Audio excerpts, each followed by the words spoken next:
Bashar Al Asad, as far as we know, is from very fragmented Shia একটা background থেকে, Nusayri বলে তাদেরকে। How did they come into power? তারা আলী রাদিয়াল্লাহু আনহুকে তারা আল্লাহ সমতুল্য মনে করে, আখিরাতে তারা বিশ্বাস করে না, তারা মনে করে তারা রিইনকার্নেশনে বিশ্বাস করে, নামাজ রোজা তারা বিশ্বাস করে না, তারা মনে করে মানুষ প্রথম থেকে ফ্রেঞ্চ অকুপেশনকে তারা রিজেক্ট করতেছিল। তখন হাফিজ আল আসাদ তার আর্মিকে অর্ডার করে যে মানে বিক্ষোভকে ধ্বংস করে দেওয়ার জন্য। Some say up to 20,000 people were killed. A classic example, George Galloway, British MP, very pro-Palestinian, এবং মুসলমানরা তাদেরকে অনেক বাহবা দিয়েছে তার কারণে। বাট বাশার আল আসাদ পড়ার পরে সে বলছে যে Arab is a lost cause. In fact British government number of policies তারা ইন্ট্রোডিউস করে ব্রিটিশ মুসলমানদেরকে সিরিয়ান রেভলিউশন থেকে বিরত রাখার জন্য। তো সিরিয়ান রেভলিউশনের যে স্ট্রাগল, এটা ডাইরেক্টলি মুসলমানদের স্ট্রাগলের সাথে জড়িত, এবং মুসলমানদের struggle, Syrian struggle. So if everyone can tell us আমাদের কি হওয়া উচিত, আমরা কেন বলবো না যে আমাদের কি হওয়া উচিত? কেন আমাদের মুসলমান ভাইরা বা ওনারা বলবে যে না ভাই এখন এটা বলার দরকার নাই? বিসমিল্লাহির রহমানির রহিম। আসসালামু আলাইকুম ওয়া রাহমাতুল্লাহি ওয়া বারাকাতুহু। স্বাগত জানাই আমাদের আজকের আপসীন বার্তায়। আপসীন এমন একটি মঞ্চ যেখানে আমরা দেশ ও দেশের বাহিরের বিভিন্ন সমসাময়িক সোশ্যাল, পলিটিক্যাল এবং ইকোনমিক বিভিন্ন ব্যাপার নিয়ে আলাপ করে থাকি, এবং সেই ব্যাপারগুলোতে আমরা ইসলামিক দৃষ্টিভঙ্গি থেকে সঠিক এবং সত্যনিষ্ঠ পথ তুলে ধরার চেষ্টা করি। আমাদের সাথে আজকে আছে জনাব মোহাম্মদ আব্দুল বাকি মোহন। স্বাগত জানাই আমাদের আজকের পর্বে আপনাকে। কেমন আছেন আপনি? আলহামদুলিল্লাহ, জাযাকাল্লাহ খান ফর ইনভাইটিং মি। বারাকাল্লাহু ফিক। আমরা লাস্ট কতগুলি পর্বে বিশেষত বাংলাদেশের অনেক ব্যাপার নিয়ে আলাপ করতেছিলাম। তো recently as you know that সিরিয়াতে বাশার আল আসাদ গত 8ই ডিসেম্বর তার সিরিয়া থেকে পালিয়ে যায় এবং রাশিয়াতে সে অ্যাসাইলাম সিক করে। এবং আমরা জানি যে রেবেল গ্রুপগুলি আছে সিরিয়ার মধ্যে, তারা একের পর এক শহর দখল করতে থাকে। প্রথমে আলেপো, তারপর হোমস, তারপর দামাস্ক, ফাইনালি তারা দখল করে। এবং তারা ওইখানে যে একটা ইন্টারিম গভর্নমেন্ট তৈরি করে, ইন্টারিম গভর্নমেন্ট একটা সেট আপ করে। বা এই আলোচনায় যাওয়ার আগে আমি যদি আপনাকে জিজ্ঞেস করতে চাই যে হোয়াট ইজ দ্য মানে সিরিয়ার যে রেভলিউশনের history, we know this has been gone for last 10-12 years, even more than that. If you can give us like maybe a quick background of that, like কিভাবে রেভলিউশন শুরু হয়েছিল বা কেন শুরু হয়েছিল বা কি কারণে মানুষ রেভলিউশনে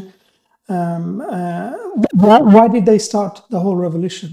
ওকে, ইনশাআল্লাহ। বিসমিল্লাহ, আলহামদুলিল্লাহ, ওয়াসসালাতু ওয়াসসালামু আলা রাসূলিল্লাহ ওয়া আলা আলিহি ওয়া সাহবিহি ওয়া মান ওয়ালা। রাব্বি ইশরাহ লি সাদরি ওয়া ইয়াসসির লি আমরি ওয়াহলুল উকদাতাম মিন লিসানি ইয়াফকাহু কাওলি। সো আরব বসন্ত বা আরব স্প্রিং যেটাকে আমরা বলি, এটা শুরু হয় 2010 সালের ডিসেম্বর মাসের দিকে তিউনিসিয়াতে।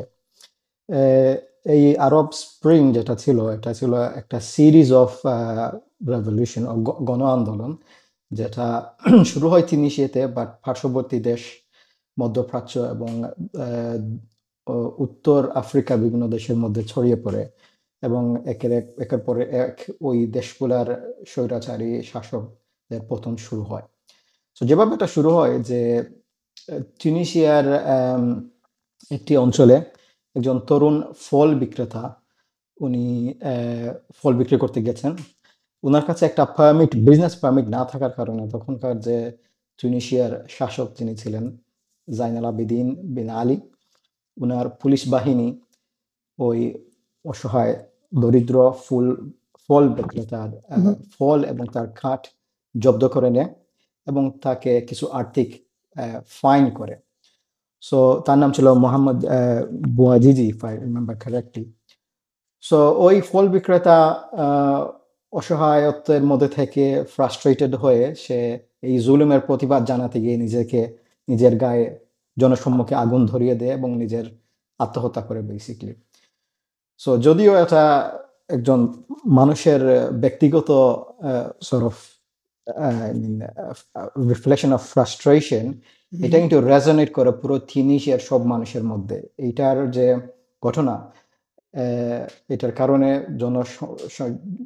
জনমানবের মধ্যে একটা বিক্ষোভের সৃষ্টি হয়, একটা রাগের সৃষ্টি হয়, এবং পুরো তিউনিসিয়ার মধ্যে এইটার বিক্ষোভ সৃষ্টি হয়। তখন সময়টা ছিল কিন্তু 2007-এর পরে পুরো ওয়ার্ল্ড একটা অর্থনৈতিক রিসেশনের মধ্যে দিয়ে যাচ্ছিল, এবং ওই অঞ্চলের মধ্যে সেই প্রভাব ছিল। ইনফ্যাক্ট ওই তিউনিসিয়া, ইজিপ্ট, লিবিয়া, অন্যান্য দেশগুলোর মধ্যে শুধু যে জুলুম ছিল তা না, বা অর্থনৈতিক বৈষম্য ছিল তা না, ওইখানের মধ্যে ছিল যারা শাসকেরা, তারা যুগের পর যুগ ধরে ওই মানুষদেরকে নিপীড়ন করে আসতেছিল। নাও এটার প্রভাব আমরা দেখতে পারি যে অন্যান্য পার্শ্ববর্তী দেশগুলোতেও ছড়িয়ে পড়ে। ফর এক্সাম্পল ইজিপ্টের মধ্যে, ইয়েমেনের মধ্যে, লিবিয়ার মধ্যে, অবভিয়াসলি সিরিয়ার মধ্যে ওটা শুরু হয়। It was like a domino effect basically. Just interesting point এখানে যে ওই যে মোহাম্মদ বোয়াজিদি যিনি ফল বিক্রেতা ছিলেন, আর যার পারমিট ছিল না, এই পারমিট অবভিয়াসলি গভর্নমেন্ট ইন্ট্রোডিউস করছিল যে এটা মানুষের মৌলিক অধিকার, যে কেউ হালাল উপায়ে উপার্জন করবে নিজের ফ্যামিলিকে সাপোর্ট করার জন্য। বাট অবভিয়াসলি এই ব্যুরোক্রেসির কারণে উনি করতে পারেন না এটা। আমরা যদি 2010-এর অক্টোবর মাসে যাই, ওই সময়ে IMF এবং ওয়ার্ল্ড ব্যাংক একটা রিপোর্ট প্রকাশ করে জাইনুল আবিদিন বিন আলী এর কে প্রেজ করে যে সে IMF এবং ওয়ার্ল্ড ব্যাংকের পলিসি অ্যাপ্লাই করে ইকোনমিক রিফর্ম নিয়ে আসতেছে তিউনিসিয়ার মধ্যে, এবং তিউনিসিয়া একটি উন্নয়নশীল, অর্থনৈতিকভাবে উন্নয়নশীল দেশে পরিণত হচ্ছে। এবং they were praising him because he was applying যে IMF যে নির্ধারিত পলিসি দিয়েছিল সেগুলো অ্যাপ্লাই করতেছিল। আর এই একটা পলিসি ছিল যে যে কেউ বিজনেসে আসতে হলে you need to take some money from them and issue permits, যেটা ওই ফল বিক্রেতা উনি মানে এফোর্ড করতে পারেননি। নাও ইটস ইন্টারেস্টিং যে IMF এবং ওয়ার্ল্ড ব্যাংকের চোখে কিছু পলিসি আমাদের গভর্নমেন্টকে যা তারা নির্ধারিত করে দেয়, এগুলো অ্যাপ্লাই করলে তাদের চোখে that country is developing, অর্থনৈতিক সমৃদ্ধি আসতেছে। একমাত্র তাদের মডেল যদি কেউ ফলো করে, হ্যাঁ, বা তাদের না, তাদের আমি বলতেছি তাদের চোখে এটা অর্থনৈতিক সমৃদ্ধি। বাট একই পলিসি মোহাম্মদ বোয়াজিদির মতো মানুষের লাইফকে দুর্বিষহ করে তুলছিল। ইনফ্যাক্ট ওই পুরো জনসাধারণ এইটার ওয়াজ এন অপারেশন, অর্থনৈতিক অপারেশন ছিল তাদের প্রতি। The reason I'm saying this as a side, on the side point, যে ইভেন বাংলাদেশের মধ্যে আমরা জানি গত 3-4 মাস আগে আল্লাহ সুবহানাহু ওয়া তাআলা আমাদেরকে একটা স্বৈরাচারী শাসন থেকে মুক্তি দিয়েছেন, যেভাবে আল্লাহ সুবহানাহু ওয়া তাআলা এখন বাশার আল আসাদের রুল থেকে সিরিয়াবাসীকে, উম্মাহকে মুক্তি দিয়েছেন। এর জন্য আমরা আল্লাহ সুবহানাহু ওয়া তাআলার কাছে আমরা কৃতজ্ঞতা প্রকাশ করি। কিন্তু হাসিনার পতনের আগে আমরা অনেক উন্নয়নের গল্প শুনতাম, তাই না? ইনফ্যাক্ট IMF এবং ওয়ার্ল্ড ব্যাংক তারা অফিসিয়ালি বলতেছিল যে বাংলাদেশ হইতেছে fastest growing economy in the mid ranking Nations গুলার মধ্যে। আমরা অনেক উন্নয়নের গল্প শুনতাম যে জিডিপি বাড়তেছে। If you look at the history, even ওইখানের মধ্যে দ্য কনটেক্সট ছিল ওয়ান অফ দ্য রিজন যে এই ইন্টারন্যাশনাল বডিজ যেগুলা, এগুলার অপ্রেসিভ পলিসির কারণে there was an outburst somewhere in Tunisia, আর এটার গ্লোবাল মধ্যপ্রাচ্যের মধ্যে একটা রিজিওনাল ইম্প্যাক্ট হয় আরব রেভলিউশনের মধ্য দিয়ে। সো ফাস্ট ফরওয়ার্ডিং, এটা ছিল 2010-এর ডিসেম্বরে। 2011-র জানুয়ারিতে, ইফ আই বিলিভ কারেক্টলি, ইজিপ্টের মধ্যে সমান বিক্ষোভ ছড়িয়ে পড়ে, যেখানে মানুষ মুবারকের এই অপ্রেসিভ রুল থেকে বের হয়ে আসার জন্য কায়রোর তাহরির স্কয়ারে সমবেত হতে থাকেন। লক্ষাধিক মানুষ এখানে সমবেত হন, এবং প্রায় 18 দিনের বিক্ষোভের পরে মুবারক পদত্যাগ করে। Mubarak, I think, if I remember correctly, 30 বছর এখানে মানে শোষণ করতেছিল, এবং বেন আলী 23 বছর ছিল। Same happened in Libya. লিবিয়ার মধ্যে, ইফ আই রিমেম্বার কারেক্টলি, এটা এগেইন মার্চের দিকে শুরু হয় বা ফেব্রুয়ারির দিকে শুরু হয়। লিবিয়ার বিক্ষোভে একটা খুব তাড়াতাড়ি একটা গৃহযুদ্ধে পরিণত হয়, বিকজ লিবিয়ার মুআম্মার গাদ্দাফির যে আর্মি ছিল তার মধ্যে একটা স্প্লিট হয়ে যায়। Half of the army sided with the people. Now লিবিয়ার মধ্যে আবার নেটো ইনভলভ হয় লেটার অন। তারা একটা নো ফ্লাই জোন করে দেয়, যে গাদ্দাফি তার অপোজিশনকে কোনো এয়ারক্রাফট দ্বারা আঘাত করতে পারবে না। And that gave a sort of upper hand to the rebel groups. And অক্টোবরের দিকে, 2011 অক্টোবরের দিকে, এই রেবেল গ্রুপ এই নেটোর সাহায্যে মুআম্মার গাদ্দাফিকে হত্যা করে। আর এই সুবাদে মুআম্মার গাদ্দাফির 42 বছরের শোষণের অবসান ঘটে। Same happened in Yemen as well. ইয়েমেনের মধ্যে এটা শুরু হয়। ইয়েমেনের মধ্যে বিক্ষোভের পরে ওইখানে যে সুন্নি লিডার ছিল আব্দুল্লাহ সালেহ তার নাম। তাকে পদত্যাগ করতে হয় অনেক ডিসকাশনের পরে। অবভিয়াসলি ইয়েমেনের মধ্যে কোনো সমাধান এখনো আসেনি, যেভাবে লিবিয়ার মধ্যে এখনো কোনো সমাধান আসেনি। Now Syria is obviously Syria আমাদের আজকের topic. Syria is a bit special for multiple reason, আমরা হয়তো ডিসকাস করবো। প্রথম হইতেছে যে অন্যান্য যে দেশগুলোর মধ্যে যে বিক্ষোভ হয়েছিল এটার মধ্যে মিক্সড সর্ট অফ ইয়ে ছিল, ডিমান্ড ছিল, ফ্র্যাকশন ছিল, Islamic, secular, people who are just frustrated of oppression of these of these rulers. Syrian revolution was very Islamic from very beginning. Yeah. যেভাবে শুরু হয় সিরিয়ার মধ্যে, আমরা যদি বলতে চাই যে এই যে পার্শ্ববর্তী দেশগুলোর মধ্যে যে আপরাইজিং চলতেছিল, এইটার সূত্র ধরে কিছু ভেরি ইয়াং বয়েজ লাইক 11, 12, 13 বছরের কিছু ছেলেরা দেয়ালের মধ্যে কিছু গ্রাফিটি, অ্যান্টি আসাদ গ্রাফিটি তারা লিখে। বাশারের পুলিশ বাহিনী তাদেরকে ধরে নিয়ে গিয়ে অত্যাচার করে। তার মধ্যে একটা অন্যতম একটা ঘটনা হচ্ছিল যে হামজা বিন খাতিব নামে একটা 13-14 বছরের ছেলে ছিল, তাকে তারা ধরে নিয়ে যায় এবং তাকে খুব অত্যাচার করে। 1 মাস অত্যাচার করার পরে তাকে হত্যা করে তার লাশ তার ফ্যামিলির কাছে বাশারের বাহিনী পাঠিয়ে দেয়। তার বডি দেখে মানে মানুষ আশপাশে মানে প্রতিবেশীরা বলছিলেন যে তার বাবাকে যে তোমার জন্য ভালো হবে তুমি যে তোমার ছেলের লাশটা না দেখো। বাট যাই হোক, বাবা তারপরে দেখছেন, দেখার পরে বলা হয় যে উনি অজ্ঞান হয়ে পড়েন এটা দেখে আর কি। আর সিরিয়ার মানুষ তারা এটাকে ডকুমেন্ট করা শুরু করে, ভিডিওটা করা শুরু করে, পিকচার করা শুরু করে, বিকজ ওই ছেলের গায়ের মধ্যে এতগুলা আঘাতের চিহ্ন ছিল, সিগারেটের জ্বালানোর চিহ্ন ছিল এবং তার গোপনাঙ্গ তারা কেটে দিয়েছিল। ঘটনা এটা পুরো জাতিকে, সিরিয়ান জাতিকে নাড়া দেয়। তারা কি করে, তারা রাস্তার মধ্যে একটা শান্তিপূর্ণ একটা প্রোটেস্ট শুরু করে প্রথম দিকে। বাশার আল Asad came down very hard on these people. তারা basically he just killed many people, তার নিজের মানুষকে হত্যা করে।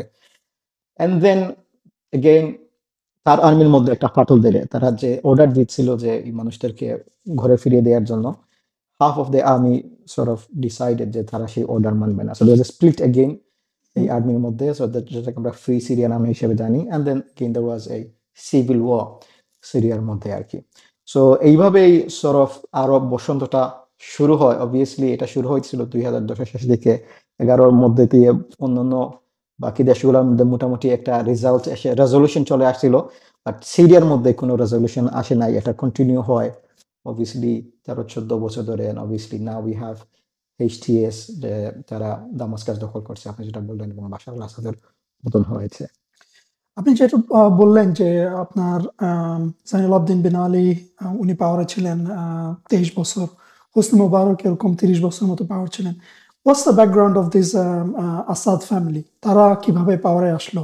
ইফ উই নো সিরিয়ার যে জনগোষ্ঠী তারা 70%-এর বেশি, 70% বেশি তারা সুন্নি মুসলিম। and Bashar al-Assad, as far as we know, is from very fragmented Shia একটা ব্যাকগ্রাউন্ড থেকে, নুসাইরি বলে তাদেরকে। How did they come into power? তারা কতদিন পাওয়ার ছিল? আর আপনি যে অপারেশনের কথা বললেন যে উনি একটা 13-14 বছরের একটা বাচ্চাকে ধরে নিয়ে অমানবিক অত্যাচার করে তার লাশটা তার ফ্যামিলির কাছে ফিরে দেয়, is this an isolated incident, বা নাকি তার ফ্যামিলির মধ্যে এই ধরনের হিস্ট্রি আছে যে they have done this for many decades to the Syrian people? এটা একটা interesting question. Bashar Asad family যে তারা অরিজিনালি, আপনি যেভাবে বলছেন, তারা নুসাইরিত গোষ্ঠী। তাদের প্রবক্তা যিনি ছিলেন তাদের গোষ্ঠী, তার নাম ছিল নুসাইরি। আর তাদের বিশ্বাস ছিল যে তারা মানে আলী রাদিয়াল্লাহু আনহুকে তারা আল্লাহ সমতুল্য মনে করে। আখিরাতে তারা বিশ্বাস করে না, তারা মনে করে তারা রিইনকারনেশনে বিশ্বাস করে। নামাজ রোজা তারা বিশ্বাস করে না, তারা মনে করে যে তারা এগুলো পড়তে হবে না। তাদের তারা একটা সিক্রেট নলেজে বিশ্বাস করে। সো ইন ওয়ে আপনি বলতে চাইছেন যে তারা মুসলমান হিসেবে we can't classify them as Muslim? Well, মানে ঘটনা হচ্ছে যে অবভিয়াসলি তারা নিজেদেরকে শিয়া ইসলামের একটা অংশ মনে করে, বাট তারা শিয়াদের জন্য খুব এক্সট্রিম ছিল। সো শিয়ারাই তাদেরকে ডিসওন দেম। সো হিস্টোরিক্যালি তারা খুব আইসোলেটেড একটা জাতি হিসাবে এই পাহাড়ি অঞ্চলে থাকতো। অবভিয়াসলি ওই ফ্রেঞ্চ অকুপাই করে এই সিরিয়া, এবং সিরিয়ান মানুষ আনলাইক এনি আদার কলোনাইজেশন ওই সরি আলজেরিয়া বা মরক্কোর মতো ছিল না। সিরিয়ান মানুষ প্রথম থেকে ফ্রেঞ্চ অকুপেশনকে তারা রিজেক্ট করতেছিল। সো ফ্রেঞ্চরা থাকতে পারে না সিরিয়ার মধ্যে, বাট যাওয়ার আগে তারা মনে করছে যে কিভাবে এখানে একটা এজেন্ট রাখা যায়। They said okay let's get this people, Nusayrid people, যারা কমপ্লিটলি আইসোলেটেড সোসাইটি থেকে, এবং তাদের ভিন্ন বিশ্বাস, ভিন্ন তাদের কালচার। সো দে থট এদেরকে কি করে এদেরকে পাওয়ারে নিয়ে আসি। সো what they did, তারা they put a lot of these Nusayrid people in the military power initially, and then obviously তাদের গভর্নমেন্টের মধ্যে দিয়ে দেয়। তখনকার সময় নুসাইরিদের লিডার ছিল হাফিজ আল আসাদ। সে ছিল কোলাবোরেটর ওয়েস্টের সাথে বা ফ্রান্সের সাথে। সে কি করলো, সে দেখলো যে নুসাইরি নাম দিয়ে তারা ইসলাম থেকে অনেক দূরে সরে থাকতেছে, বা তারা মিঙ্গল করতে পারতেছে না আউটার সোসাইটির সাথে। So he change the name from Nusayri to Alawites, comes from the word Ali radiallahu anhu followers, so Alawite. So in that way Ahlul Bayt Shia একটু ক্লোজ হবে তাদের। সো এটা it was a tactical move from হাফিজ আল আসাদ। হাফিজ আল আসাদকে 1982 সনে French এরা পাওয়ারে বসায়, এবং এই সময়ে there was a uprising সিরিয়ার মধ্যে, সিরিয়ার হামার মধ্যে হাফিজ আল আসাদের বিরুদ্ধে।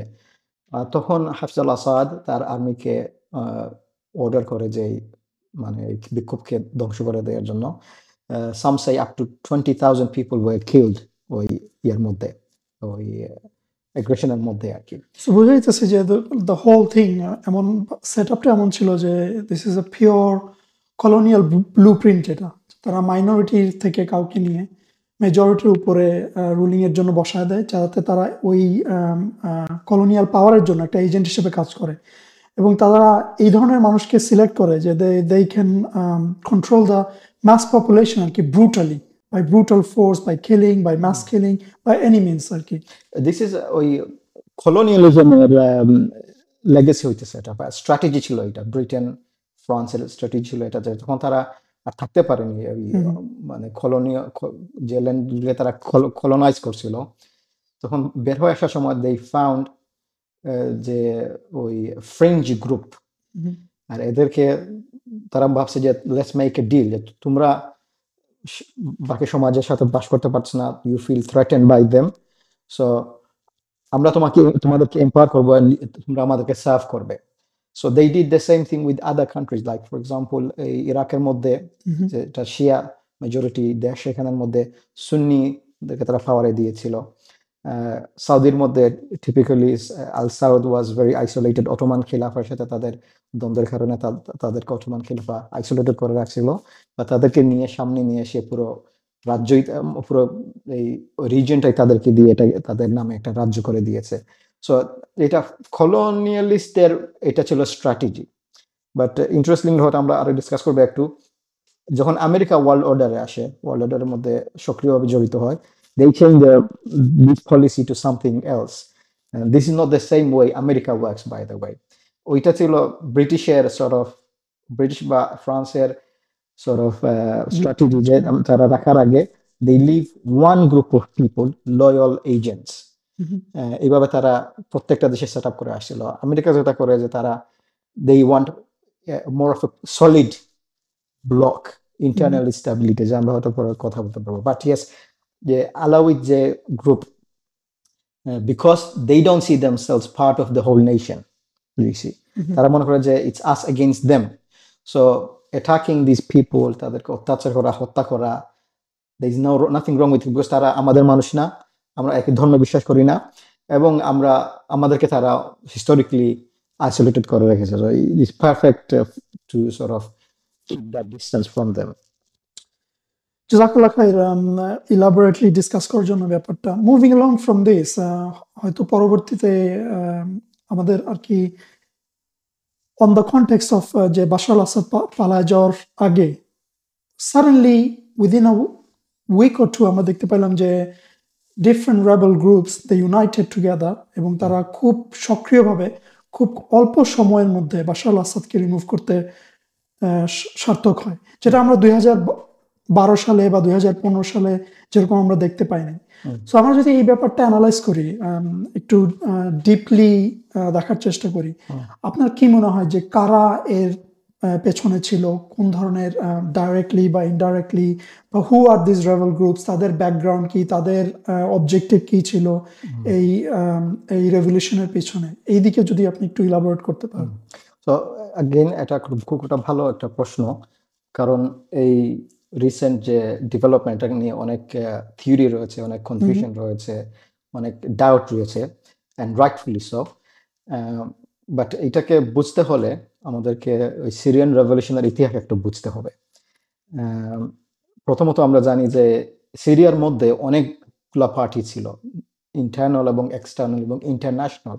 সো অবভিয়াসলি শুরু হয় সিরিয়ার মধ্যে রেবেল গ্রুপস, ইন্টারনাল ইনফাইটিং ছিল, সিভিল ওয়ার ছিল, তারপরে এক সময় এটা রিজিয়নাল হয়ে যায়। দেন আমরা জানি আমেরিকা ইনভলভ হয়, রাশিয়াকে নিয়ে আসে, ইরান ইনভলভ হয় তাদের মিলিশিয়া গ্রুপ দিয়ে, এবং টার্কিও সময় এখানে ইনভলভ হয়। নাও অবভিয়াসলি আমরা দেখছি যে রাশিয়া চলে গেছে, ইরান চলে গেছে, এখন অনেকে বলছে টার্কি এটা পছন্দ করেছে, বাট আমেরিকার রোল কি ছিল এগুলো নিয়ে অনেক কনফিউশন আছে।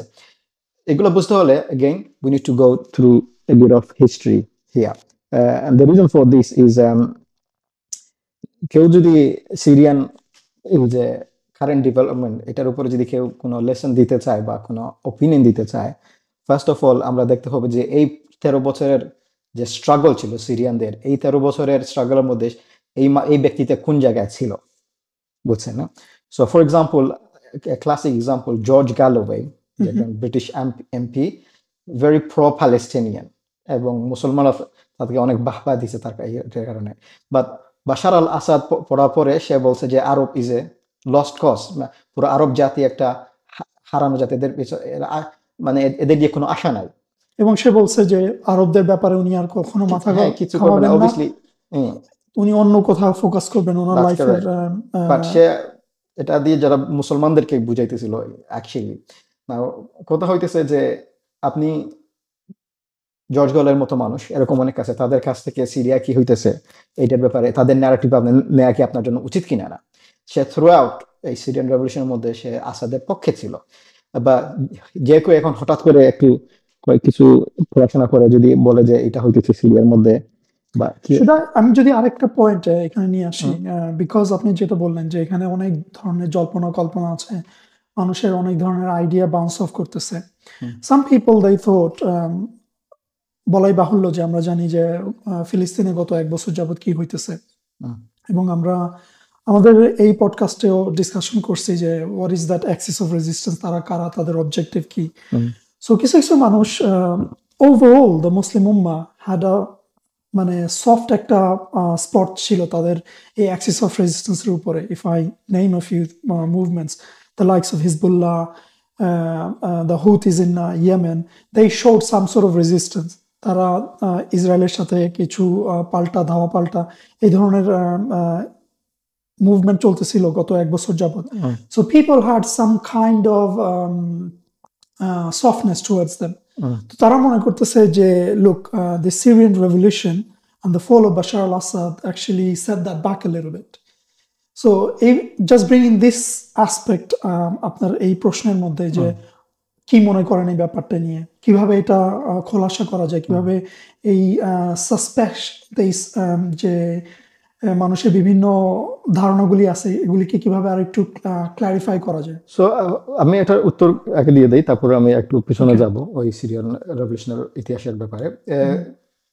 অ্যাক্সিস অফ রেজিস্ট্যান্স যেটা আমরা বলতেছি, এটা সাধারণত দেখা গিয়েছে যে তিনটে ফ্র্যাকশন থেকে আসে। একটা হচ্ছে যে সুন্নি মুসলিম ফ্র্যাকশন, যারা জেনুইনলি ইসলামের খাতিরে ফিলিস্তিনিদের পক্ষে সাথে দাঁড়িয়েছিল। দেন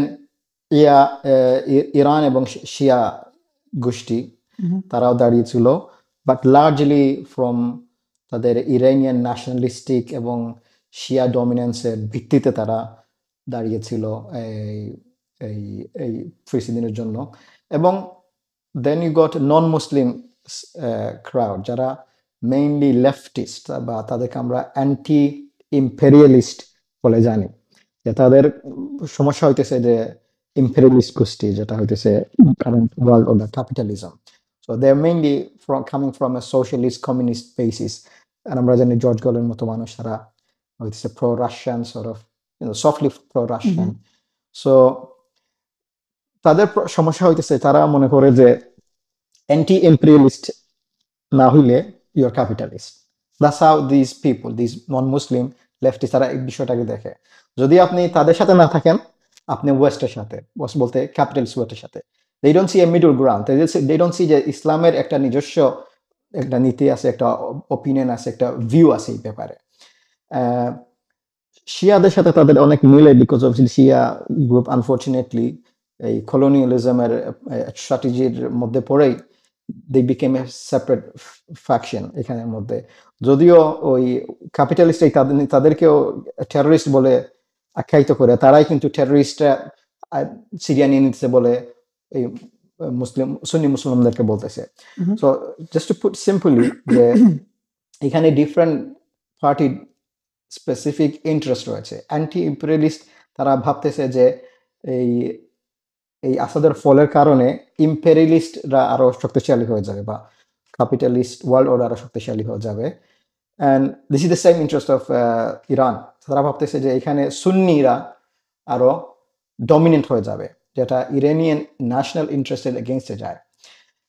এখন অবভিয়াসলি আমরা যারা মুসলিম, উই আর সিইং যে এখানে একটা অপশাসনের অবসান ঘটছে, একটা স্বৈরাচার গিয়েছে, ওইখানে একটা ইসলামিক একটা আপরাইজিং এর একটা সুযোগ হয়েছে। This is a good thing. এর জন্য দিস অ্যান্টি ইম্পেরিয়ালিস্ট এবং ইরানিয়ান মিডিয়া আমাদেরকে দেখা, আমরা বলতেছে যে look, this people are confuse, তারা জানেন এখানে কি, তারা ক্যাপিটালিস্ট ওয়েস্টের মানে এই ষড়যন্ত্রের মধ্যে পড়ে গেছে। So this is how I look at it. But going back to the Syrian revolution, so আমরা বলছি যে এখানের মধ্যে গৃহযুদ্ধ শুরু হয়। গৃহযুদ্ধ শুরু হওয়ার সাথে সাথেই কিন্তু রেবেল গ্রুপ যারা ছিল, তারা they were very successful in the beginning, যে তারা দেখছিল যে তারা অতি শীঘ্রই তারা পুরো এই সিরিয়া নিয়ে নিতে পারবে এবং বাশার আল আসাদকে তারা হটিয়ে দিতে পারবে। নাও America actually allowed the changes in the other countries. Like for example, 18 দিনের বিক্ষোভের পরে they told Mubarak, আমেরিকা বলছে মুবারককে, go, you need to get out, yeah, because they had a replacement এর মধ্যে। তারা মোহাম্মদ মুরসি এবং ইখওয়ান মুসলিমকে 1 বছরের জন্য এনে প্রমাণ করে দিয়েছে যে look, these guys are not fit for this role, and then তারা তাদের গায়ে সিসিকে নিয়ে আসে, সিরিয়াখানে আসে। They managed to find their replacement, Ben Ali replacement initiative with Ennahda party.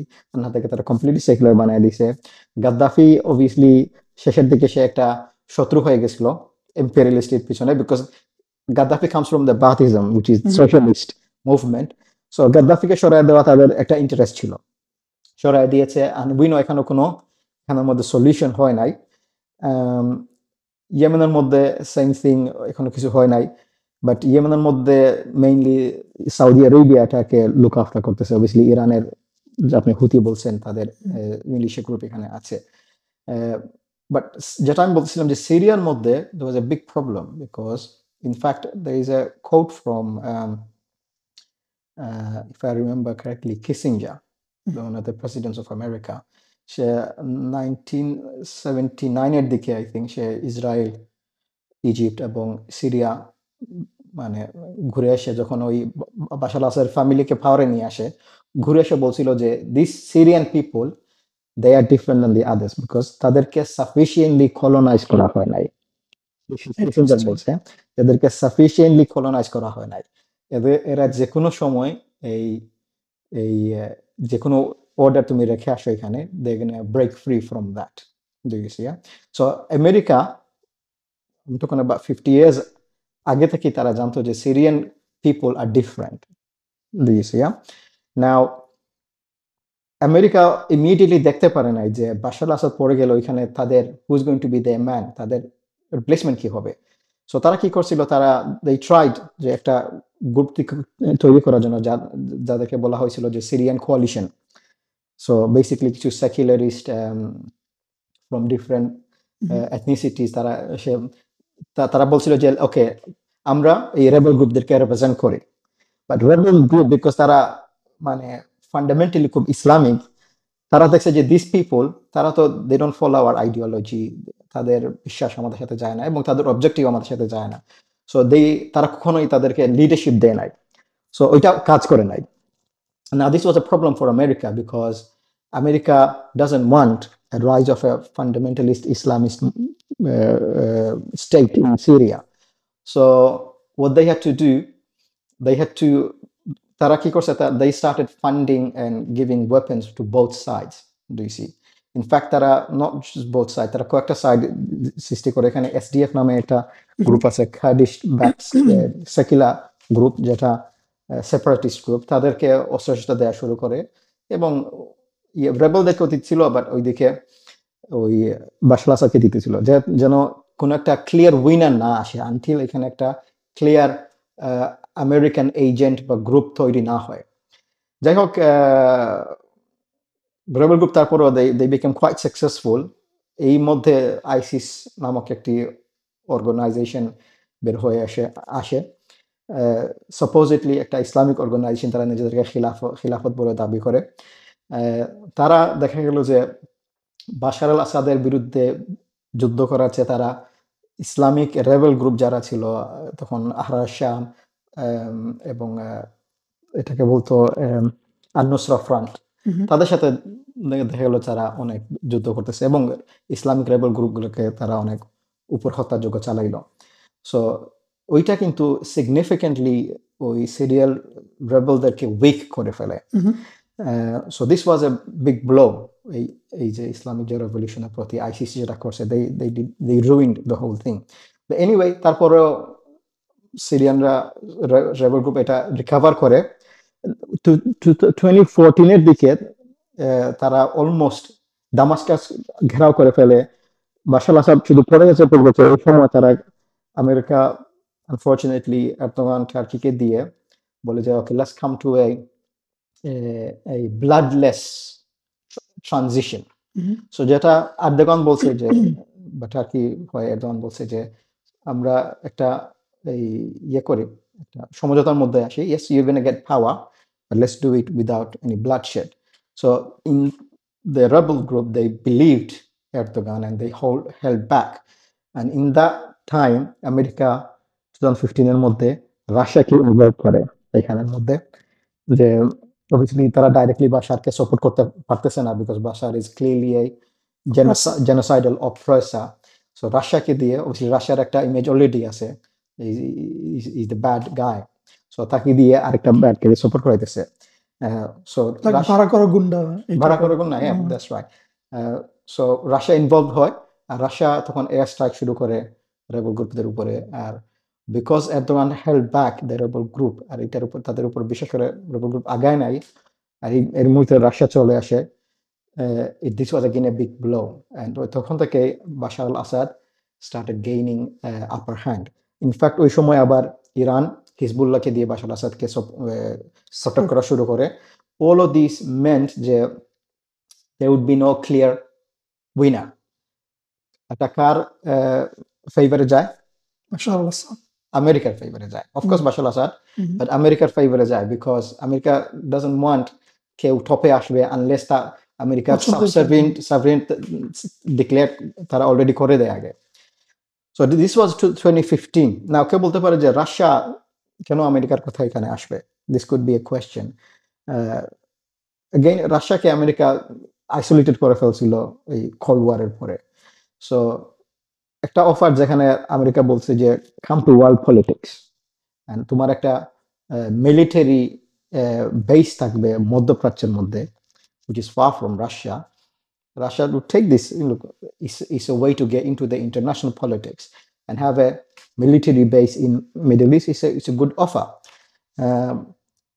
but there is a cost America had to pay.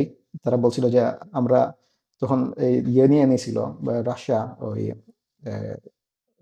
Crimea ইউক্রেনের মধ্যে, ওইটা নিয়ে ইউরোপের সাথে তার দ্বন্দ্ব চলছিল। সো আমেরিকা বলছে যে ওকে আমরা এখানে দালালি করে Crimea from Europe. This is your price for that. But Russia for it was a Win-win win-win situation. situation. তারা ক্রাইমিয়া পাইলো, আবার ওয়ার্ল্ড অর্ডারে তারা আবার পা ঢুকালো। So Russia was there protecting Bashar al-Assad. So this continued 2015 থেকে for some time, and ওই rebel group আস্তে আস্তে তারা যে জায়গাগুলো দখল করছিল, ফর এক্সাম্পল ইদলিব, আলেপ্পো, হামা, এগুলো তারা দখলে নিয়ে নিয়েছিল। বাশার আসাদ রাশিয়ার সাহায্যে পুশব্যাক করে আবার তাদেরকে ঠেলে টার্কিশ বর্ডার ইদলিব পর্যন্ত নিয়ে যায়। বাকি সবগুলা তখন বাশার আসাদের আয়ত্তের মধ্যেই থাকে। বাই দেন আমরা অফিসিয়াল ফিগার হিসাবে আমরা জানি যে প্রায় 500,000 মানুষ, যেটা আমরা বলি প্রায় 6 লক্ষ মানুষ মারা গিয়েছে এই দ্বন্দ্বের মধ্যে। 70 লক্ষ মানুষ, 7 মিলিয়ন পিপল, তারা শরণার্থী হয়ে পার্শ্ববর্তী দেশগুলোর মধ্যে রেফিউজি হিসেবে যাওয়া লাগছে। নাও 70 লক্ষ is not a small number. ফিলিস্তিনের মধ্যে আমরা দেখছি 42-45 হাজার মানুষ অফিসিয়ালি বলা হয়েছে মারা যাচ্ছে। And we know it's very bad, but imagine 6 লক্ষ মানুষ মারা গিয়েছে। I know is a recently একটা রিপোর্ট বের হয়েছে যে এই গণকবরের মধ্যে 150,000 মানুষকে তারা মানে পুঁতে দিয়েছিল দামাস্কাসের মধ্যে।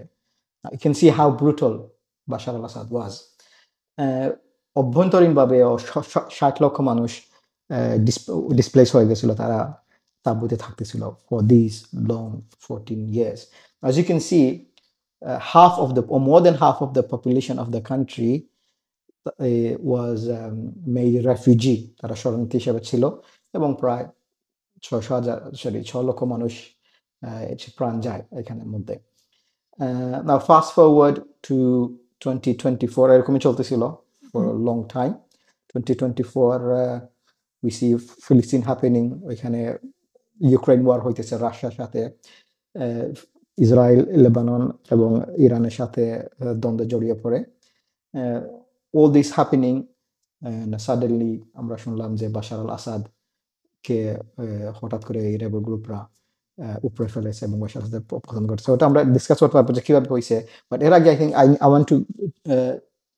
I want to bring in something else. Yeah, go on. I have a particular question. আমি যদি আপনার কাছে এই ব্যাপারটা নিয়ে একটু ক্লারিটি চাই। হয়তো আমাদের দর্শকরা অবগত আছেন যে আইসিস যে গ্রুপটা, তারা জানেন যে এই গ্রুপের নামটা হয়তো সবাই জানেন, বাট আপনি যেটা বলছিলেন যে look they played a key role. তারা একসময় দেখা গেছে যে অন্যান্য ইসলামিক রেবেল গ্রুপ যারা ছিল তাদের সাথে ফাইট করতেছিল তারা, and that helped the cause of আপনি যেটা বললেন America, and as a result Bashar al আসাদকে সাস্টেইন করতে সাহায্য করে। So if you can clarify যে তারা কারা, মানে আমরা জানি যে তাদের নাম আইসিস, বাট তাদের লক্ষ্য কি ছিল, তারা কি চাইতেছিল, but who did they, what was their objective? So without হয়তো আমি আপনাকে ডাইভার্স করতেছি আপনার চেইন অফ থট থেকে, জাস্ট ভাবলাম যে এই ব্যাপারে যদি আপনি একটু ক্লারিফাই না, করতেন। That's sure.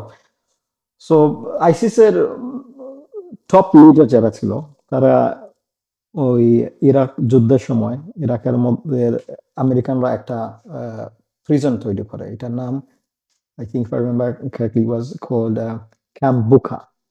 ক্যাম্প বুকা হইতেছে একজন আমেরিকান আর্মি সদস্য, যাকে আই থিঙ্ক তাদের বর্ণনা অনুযায়ী টেররিস্টরা হত্যা করে।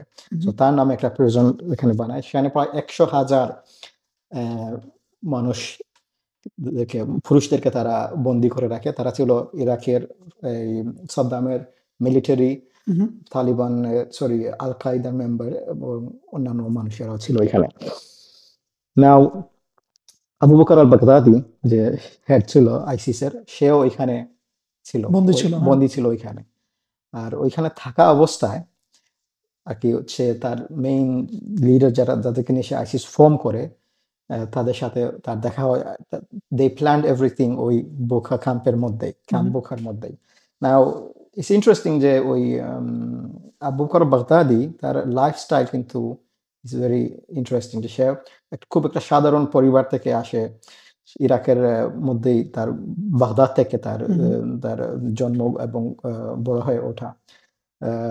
সো তার স্ট্রাগল শুরু হয় ওই আমেরিকানদের দ্বারা ইরাক ওয়ারে যাওয়ার কারণে। এখান থেকে সেই স্ট্রাগলে জড়িত হয়। সে প্রথমে আল কায়দার সাথে জড়িত হয়। আল কায়দার সাথে তারা কিছু ফাইট করে। বাট আল কায়দাকে যখন অনেকটা মানে উইক করে ফেলে আমেরিকা, তখন আল কায়দা ওই বাগদাদিকে দিয়ে কিছু স্পেশাল টাস্ক করে। ওই টাস্কগুলা বাগদাদি খুব ভালো করে আর কি। তো তার one of the main thing he did, ওই ইরাকের মধ্যে যেহেতু শিয়া গোষ্ঠী অনেক বেশি, ওই 2010 সালের আগে, আরব স্প্রিং এর আগে, ওই সময় অনেকগুলা শুধু ওই বম ব্লাস্ট হইতো ইরাকের মধ্যে, টার্গেটিং দ্য শিয়া কমিউনিটি। ওইগুলা বাগদাদি হ্যান্ডফুল অফ পিপল নিয়ে সেগুলা খুব প্রিসাইসলি এগুলা করতো। So He had a reputation for he was a reputation for doing some notorious stuff. But anyway, সে আল কায়দার সাথে ছিল এবং ওই বাশার আসাদের বিরুদ্ধে আল কায়দাই কিন্তু প্রথমে ছিল যে তারা ফাইট করতেছিল সিরিয়ান রেবেল গ্রুপের সাথে, সিরিয়ান ফ্রি আর্মি তাদের সাথে। বাট পরের দিকে তাদের মধ্যে একটা ডিভিশন চলে আসে, কারণ ডিভিশন আসে যে বিকজ আমেরিকা চাইতেছিল যেটা ডিল স্ট্রাইক করার জন্য, so offer was in the table. So তাদের মধ্যে কিছু মানুষ দেখে যে হয়তো সমঝোতার মধ্যে আসা উচিত আমেরিকার সাথে। সো তারা বলছিল একটু মডারেট হওয়ার জন্য। আল কায়দা অবভিয়াসলি তাদের আল কায়দার ট্রেডিশনাল পয়েন্টের মধ্যে ছিল, আর বাগদাদি সরফ থেকে আরো এক্সট্রিমে চলে যায়। সো বাগদাদির জন্য আল কায়দা আর মানে ইনাফ ছিল না। সো বাগদাদি সে স্প্লিট হয়ে যায় থাকে আল কায়দা থেকে। যদিও সে একটা ছোট গ্রুপ নিয়েছিল, তার স্ট্র্যাটেজিক প্ল্যানিং ছিল যে obviously say small group, but এখানে there is a demand for Islam, so if he declares himself to be the Khalifa, খেলাফতের ডিক্লারেশন দিয়ে দিলে দেন সে বলতে পারে যে সবাই এখন আমার আন্ডারে আসতে হবে। সো সেটাই সে করছিল। প্রথমে সে বলছিল যে তারা একটা ইসলামিক স্টেট ইরাক এবং লেভান্টের জন্য, এটা বলছে আইসিল বলছিল তারা, আইএসআইএল। তারপর আবার সেটাকে চেঞ্জ বলছে না, আমরা শুধু ইরাকের লেভান্টে না, আমরা পুরো ইসলামিক উম্মার জন্য খিলাফত। সো অবভিয়াসলি দিস ওয়াজ এই কন্টেনশিয়াস ম্যাটার অন্যান্য রেবেল গ্রুপের মধ্যে। তখন তাদের মধ্যে একটা দ্বন্দ্ব লেগে যায় বাগদাদির আইসিসের কারণে। এটা ইট ওয়াজ লাইক এই চ্যালেঞ্জে তারা প্রুফ করতে হবে তারাই সবচেয়ে পাওয়ারফুল অথরিটি। সো তারা কি করে, তারা শুরু করে, আমি ফ্যাক্টসগুলো বলতেছি, মুআজ্জম বেগ তার হিস্টোরি অনেকগুলা এই বর্ণনা আছে এটার ব্যাপারে। সো অবভিয়াসলি মুআজ্জম বেগ very much connected এই এইটার ব্যাপারে। সো মুআজ্জম বেগ অনেক জায়গায় বলছেন যে আর কি যে আইসিস বেসিক্যালি ডিক্লেয়ার করছিল তাদের গ্রুপের মধ্যে যে কেউ মুসলমান হোক আর নন মুসলমান যদি বাগদাদিকে বায়া না দেয় তার ব্লাড হালাল। সো তারা ধরে আল কায়দার মেম্বার এবং নুসরা ফ্রন্টের মেম্বারদেরকে ধরে নিয়ে এসে এক্সিকিউট করতো, ইভেন দো তারাও ফাইট করতেছে বাশার আসাদের প্রতি। সো তাদের মেইন ফাইট হয়ে যায় যে রেবেল গ্রুপের মধ্যে আল কায়দা নুসরা ফ্রন্টের মধ্যে ফাইট করার জন্য। So this is the history of ISIS. Even though এটা আমাদেরকে অনেকটা বদনাম দিয়ে গিয়েছে, but this was a perfect plan. সিআইএর জন্য একটা খুবই একটা মানে সুবিধাজনক একটা ব্যাপার ছিল যে আইসিস এইরকম হত্যাযজ্ঞ চালাচ্ছিল। কারণ এক তো তারা বাশার আসাদকে টিকিয়ে রাখতে সাহায্য করতেছে, আর ওইদিকে তারা ইসলামিক যে রেভলিউশন যেটা ছিল, আমি আল কায়দার কথা শুধু বলছি না, কারণ আল কায়দা শুধু মেইন ছিল না, এখানে সাধারণ সিরিয়ার মানুষের কথা আমি বলছি, তাদেরকে উইক করে দিতেছিল। লুইসি হয়তো একটু কুইকলি अगेन আল কায়দা তাইলে কই গেল এখন কোয়েশ্চেন। সো নুসরা ফ্রন্ট যেটা জাবাতুন নুসরা যেটাকে বলছিলাম, যেটা মোহাম্মদ আল জিলানি গোলান হাইট থেকে, তার আসলে তার জন্মকর্ম গোলান হাইটের মধ্যে, এজন্য তার নাম জিলানি। তারা ভাবছিল যে না, আমরা আরেকটু ইনক্লুসিভ হওয়া উচিত সিরিয়ার রেভলিউশনের প্রতি, এবং আমরা একটু we need to be more acceptable of others এবং others should be accepting us. So এটা মনোভাব থেকে তারা আল কায়দার সাথে একটু মনোমালিন্য হয় এবং মোরলেস যে জেলানি আল কায়দা থেকে সেপারেট হয়ে হি কল্ড ইট জামাত নুসরা পরে একটা HTS হয়ে যায়, হায়াত তাহরির শাম, এবং তাদের মধ্যে ইনফাইটিং শুরু হয়। ইনফ্যাক্ট ওই HTS-ই আল কায়দাকে মোটামুটি এই মানে একেবারে ইন্টারন্যাশনাল সিন থেকে ডিসঅ্যাপিয়ার করে দেয় আর কি। সো দিস ইজ আল কায়দা, HTS এবং ISIS এর রিয়ালিটি এবং তাদের রিভলিউশন। Brief background. অবভিয়াসলি এখানের মধ্যে আরো গ্রুপ রয়েছে, for example free Syrian army, SDF আমরা বলছি, কার্ডিশ ব্যাকড সেকুলারিস্ট। কার্ডিশদের মধ্যে অনেক মুসলমানরা রয়েছে যারা সিরিয়ান আর্মি সিরিয়ান রেবেলদের সাথে একসাথে কাজ করছে। এবং টার্কি একটা গ্রুপকে এখানে কার্ডিশ এবং অন্যান্য এথনিসিটি দ্বারা ক্রিয়েটেড একটা গ্রুপকে তারা এখানে ব্যাক করতেছিল টার্কিশ ন্যাশনাল ইন্টারেস্টের কারণে। So there are other groups as well এই ইয়ের মধ্যে। সো বোঝা যাইতেছে যে লোক ইটস নট একটা স্ট্রেট ফরওয়ার্ড কোনো ব্যাপার না, just like black and white. There are many different fractions, there's many different movements. They all have maybe initially same objective, Bashar al-Assadকে সরানোর জন্য, but they come from different backgrounds with different sort of motivations and things like this. So it's not like মানুষ এরকম বলতেছে ও এটা recently the West along with Turkey তারা এরকম করছে। It's not so straightforward and black and white as such. Yes, এর জন্য আমি বলছিলাম যে কার কাছ থেকে আমরা ন্যারেটিভ নেওয়াটা ইম্পর্টেন্ট। লুক, একজন ফিলিস্তিনি স্কলার ওনার একটা বুকে বলছিলেন, আজ থেকে প্রায় 70 বছর আগে বলছিলেন যে উম্মার মধ্যে কিছু ঘটনা ঘটে, এগুলা উম্মার মধ্যে শক ওয়েভের মতো কাজ করে, শকের মতো কাজ করে, আর এই শক গুলা উম্মার মধ্যে একটা জাগরণ সৃষ্টি করে। সো খিলাফতের ধ্বংস ছিল উম্মার জন্য একটা শক। এই নাকবা, ফিলিস্তিনের মধ্যে 1947 সালের নাকবা ছিল একটা শক। ওইখান থেকে উম্মা অনেক কিছু শিখছে। এই আরব স্প্রিং যেটা শুরু হয়েছিল, দিস ওয়াজ অলসো এ শক। এই আরব স্প্রিং এর পর থেকে আমরা দেখছি যে এক জেনারেশন অফ মুসলিম দোয়াত, জার্নালিস্ট, অ্যাক্টিভিস্ট বের হয়ে আসছে। একইভাবে আমরা দেখতে পাচ্ছি যে এই 7th of October যে ঘটনা, এটা থেকে আমরা নতুন এক জেনারেশনকে আমরা দেখতে পাচ্ছি যে ইসলামের মধ্যে আসতেছে বা ইসলামিক পলিটিক্সের মধ্যে, ইন্টারন্যাশনাল পলিটিক্সের মধ্যে তারা জড়িত হয়েছে, এবং তারা ইসলামিক ইতিহাস, ওয়ার্ল্ড পলিটিক্সের মধ্যে তারা নিজেদেরকে ইনফর্ম করতেছে। জাস্ট লাইক প্রবলি বাংলাদেশের মধ্যে এই 5ই অগাস্ট একটা নতুন একটা জেনারেশনকে অ্যাক্টিভেট করছে এই স্ট্রাগলের মধ্যে। নাও আমি যেখানে এটা বলতেছি যে আরব স্প্রিং যখন শুরু হয়েছিল, ওই আরব স্প্রিং থেকে পুরো ওয়ার্ল্ডের মধ্যে একটা মুসলমানদের জন্য একটা স্ট্রাগল শুরু হয়, স্পেশালি যারা আরবের মধ্যে থাকছে এবং ওয়েস্টার্ন মুসলমানদের মধ্যে। More specifically I am not sure যে ইস্টার্ন মুসলমানরা ওই ইন্ডিয়ান সাবকন্টিনেন্টে যারা মুসলমান আছে বা আফ্রিকার মধ্যে যারা মুসলমান আছে তারা কতটুকু এটার মধ্যে এফেক্টেড হয়েছে, বাট ডেফিনেটলি ওয়েস্টার্ন মুসলিম এবং মিডল ইস্টার্ন মুসলিম, তাদের জন্য this was a common struggle.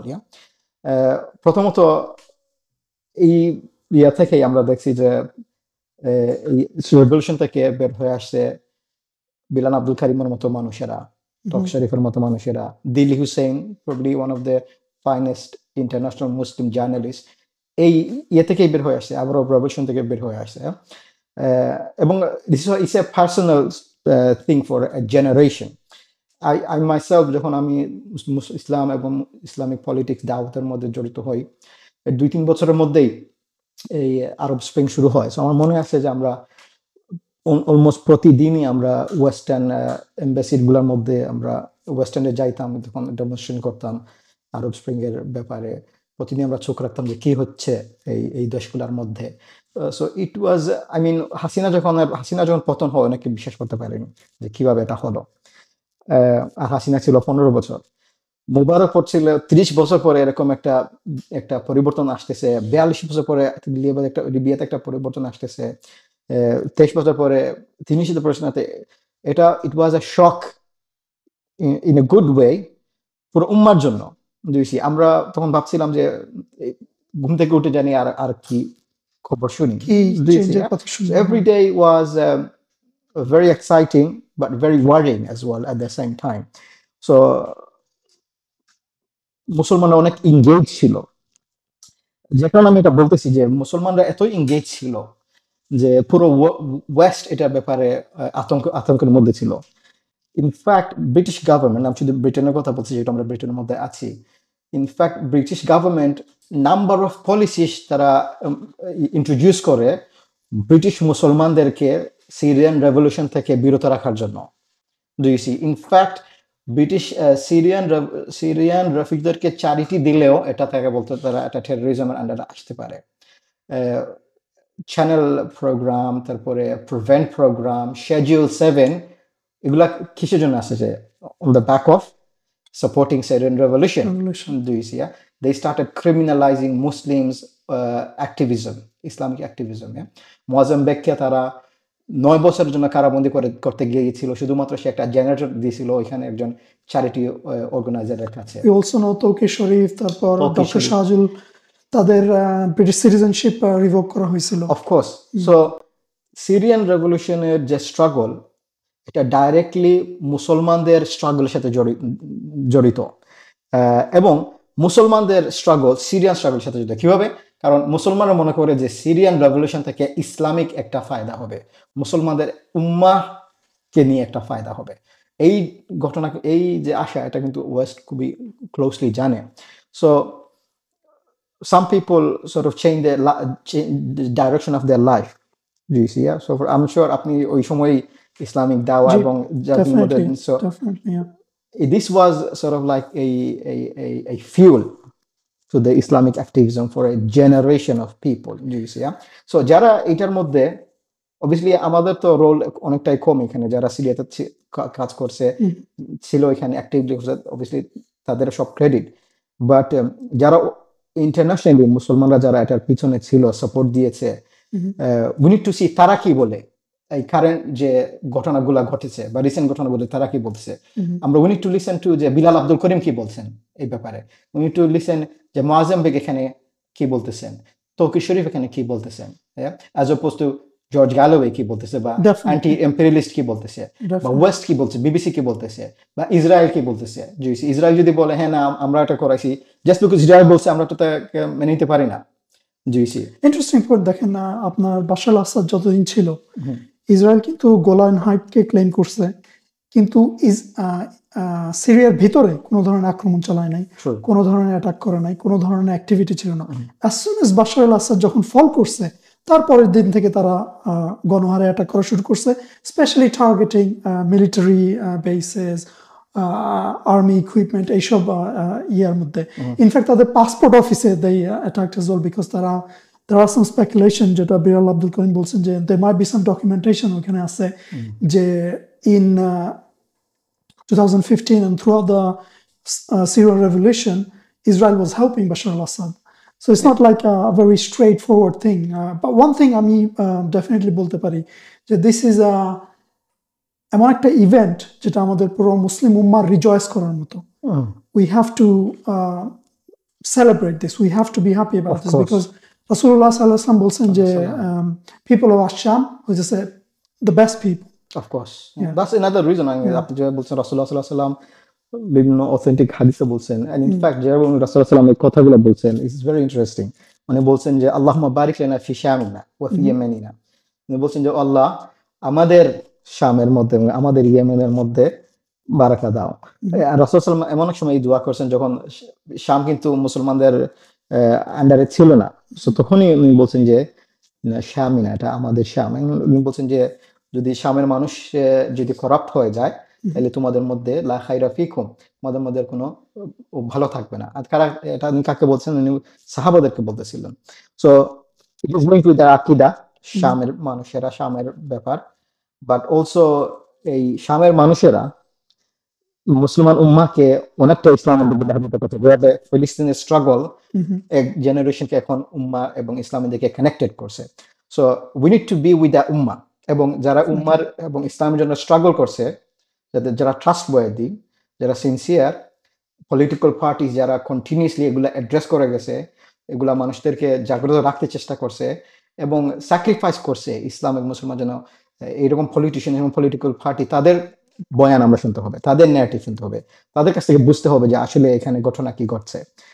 Random guy suddenly এখন এসে শোয়িং সাম ক্রোকোডাইল টিয়ার্স আর কিছু ফ্যাক্ট ছিল, we can't trust it. রাসূলুল্লাহ সাল্লাল্লাহু আলাইহি ওয়াসাল্লাম বলছেন যে লা ইউলদাগুল মুসলিমু মিন জুহরিন ওয়াহিদিন মাররাতাইন, যে একজন মুসলমান একটি গর্ত থেকে দুবার ধ্বংসিত হতে পারে না। সো রাসূলুল্লাহ সাল্লাল্লাহু আলাইহি ওয়াসাল্লাম বলছেন যে আল্লাহ সুবহানাহু ওয়া তাআলা কোরআনের মধ্যে বলছেন যে ইযা জা আল ফাসিক, যখন একজন ফাসিক কোনো কথা নিয়ে আসে তখন ফাতাবায়ানা, তখন তোমরা এটাকে দেখতে হবে যে হইছে, and don't trust none, even মুসলমানদের মধ্যে ফাসিককে আমরা বিশ্বাস করতে পারবে না, সিনসিয়ার মুসলমানদের উপরে আমরা কিভাবে অন্যদেরকে শুধু just to sort of মানে যে মুসলমানদের মধ্যে যে গোষ্ঠী বা যে যারা individually if they're concerned for the axis of resistance, যে যারা কোট আনকোট মানে সাপোজেডলি প্যালেস্তাইনকে সাপোর্ট করতেছিল এবং তারা যদি উদ্বিগ্ন হয়ে থাকে এই ব্যাপারে, আমরা এটাকে সাধুবাদ জানাতে পারি, কারণ তারা ফিলিস্তিনের মানুষের জন্য চিন্তিত এবং দ্য কনসার্ন ফর দ্য উম্মাহ, এটা স্বাভাবিক একটা ব্যাপার, we can understand this, but the whole thing আপনি যেরকম বলছেন, we need to understand the reality, we need to understand যে এখানে কি হইতেছে। I think this sort of brings me to the next section, যেটা হয়তো আমি আপনার সাথে ডিসকাস করতে চাই আজকে। সেই ব্যাপারটা হলো যে লুক, উই আন্ডারস্ট্যান্ড যে কি হয়েছে এখানে এবং এটা ব্যাকড্রপ কি ছিল এবং মানে কনসিকুয়েন্টলি কোত্থেকে কোথায় আজকে বাশার আল আসাদের পতন হইল। নাও সো এখানের মধ্যে আই থিঙ্ক যেটা আমি ক্লারিফাই এখনো করতে পারিনি আনফরচুনেটলি, যে sorry if I cut you, that's fine, exactly কিভাবে বাশার আল আসাদের পতন ঘটলো, লাইক আমেরিকানরা করিয়েছে, ইসরায়েলরা করিয়েছে, না টার্কিশ করিয়েছে, কিভাবে হয়েছে ঘটনা। নাও যতটুকু আমি বুঝতে পারছি আর কি, যারা অন দ্য গ্রাউন্ড আছে, যারা ট্রাস্টওয়ার্দি সোর্সেস যারা, এবং যারা এই সিরিয়ান রেভলিউশনের মধ্যে ওতপ্রোতভাবে প্রথম থেকে জড়িত ছিল বা এর আগে থেকে জড়িত ছিল, ফর এক্সাম্পল মোয়াজ্জেম বেগ, সে ইরাক ওয়ার থেকে জড়িত ছিল 20-30 বছর আগে থেকে। His ex-wife is Syrian. His daughter is married. His son is married to a Syrian girl as well. Exactly. So উনি ওতপ্রোতভাবে ইয়ার সাথে জড়িত। বা অন্য Islamic political party, Islamic politician যারা ওই অঞ্চলের ওইখান থেকে পড়েছেন, স্কলাররা এখানে, উনি টু লিসেন টু তারা কি বলতেছেন। তাদের কথাবার্তা থেকে আমি যা বুঝলাম যে ওনারা বলতেছেন যে ইটস নট লাইক যে ওই আমেরিকা বা ওয়েস্ট এটা করিয়েছে, রাদার এখানে একটা সুযোগ তৈরি হয়েছিল ন্যাচারালি পলিটিক্স এবং ইন্টারন্যাশনাল ইনফাইটিং যেগুলো চলতেছিল, ইরান, ইসরায়েল, ফিলিস্তিন, লেবানন, এই সবগুলো ডেভেলপমেন্টের মধ্যে এখানে একটা অপরচুনিটি সৃষ্টি হয়েছিল। এইচটিএস বা রেভলিউশন যারা করতেছে বিভিন্ন ফ্র্যাকশন, আমরা যদি ধরে নেই যে তারা হয়তো নিয়ে কিছু বোঝে না, তাইলে আমাদের নিজেদের এটা সিলিনেস। নিশ্চয়ই তারা ওয়ার্ল্ড দেখতেছে কি হইতেছে। তারা রাশিয়া যখন ইউক্রেনের মধ্যে ইনভলভ ছিল, তখন তারা রাশিয়ার মুভমেন্ট অবজার্ভ করতেছে। ইরান এবং শিয়া যখন লেবাননের মধ্যে ইসরায়েলের সাথে যুদ্ধে জড়িয়ে পড়ছিল, তারা এখন এটা অবজার্ভ করতেছে। সো তারা ক্যালকুলেট করছে, যতটুকু আমি বুঝতে পারছি এই কমিউনিটিসদের আলোচনা থেকে, যে তারা ক্যালকুলেট করতে পারছে যে এখন একটা সময় যে কিছু অ্যাডভান্সমেন্টের, অ্যাটলিস্ট যারা আলেপো কিন্তু তাদের দখলে ছিল 2014-15 সালে রেবেলদের দখলে ছিল। তারা ভাবছে যে আমরা আলেপো নিয়ে নেই, হামা নিয়ে নেই, হমস নিয়ে নেই, আবার দামাস্কাস ছাড়া অন্য পুরো অঞ্চলই কিন্তু ইয়ার আন্ডারে ছিল, রেবেলদের আন্ডারে ছিল, ওই রাশিয়া এবং টার্কি ইনভলভ হওয়ার আগ পর্যন্ত। এটা ছিল তাদের অরিজিনাল প্ল্যান, যে একটা পুশব্যাক দেই বাশার আল আসাদকে। বাট যখন তারা সাকসেস হয়েছে, এই সাকসেস দেখার পরে ইনফ্যাক্ট কিছু রিপোর্ট বলে এইচটিএস কিন্তু চায়নি পুরো দখল নেওয়ার জন্য সিরিয়া। অন্যান্য ফ্র্যাকশন যারা ছিল তারা পুশ করছে, না, দিস ইজ দ্য টাইম, এখনই এটা করতে হবে। So they push that let's take down Bashar, and then there was a unity and the sense of unity যেটা অতদিন ছিল না, because another problem সিরিয়ার মধ্যে ছিল যে রেবেল ফ্যাকশন নিজের মধ্যে ফাইট করতো। সো এই জায়গায় দেখা গেছে একটা ইউনিটি আসছে, যে তারা সবাই বলতেছে this is A opportunity, let's be done with Bashar al-Assad, and they all agreed. And alhamdulillah, when you see Muslim unite, the fruit we can see.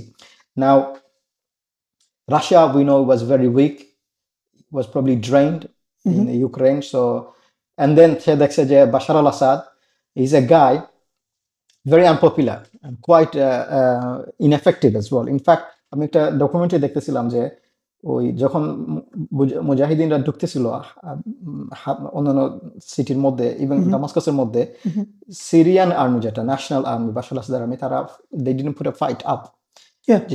তাদের ইউনিফর্ম রাস্তায় ছুঁড়ে ফেলে Yes, পালিয়ে and চলে গেছে। ওইখানে একটা was interesting event ওইটা ঘটছে যে সিরিয়ান আর্মির একটা পার্সোনাল সে বলতেছে যে তাদেরকে জোর করে বাসার রাখতো। বাশার আসাদের ভাই মাহের আল Asad, Mhm. he is one of the greatest narco leader. I don't know if you know, No, লিস্টের মধ্যে sure. is known, you see. I think it's called Captagon, the ড্রাগটা যেটা ইউজ করতো।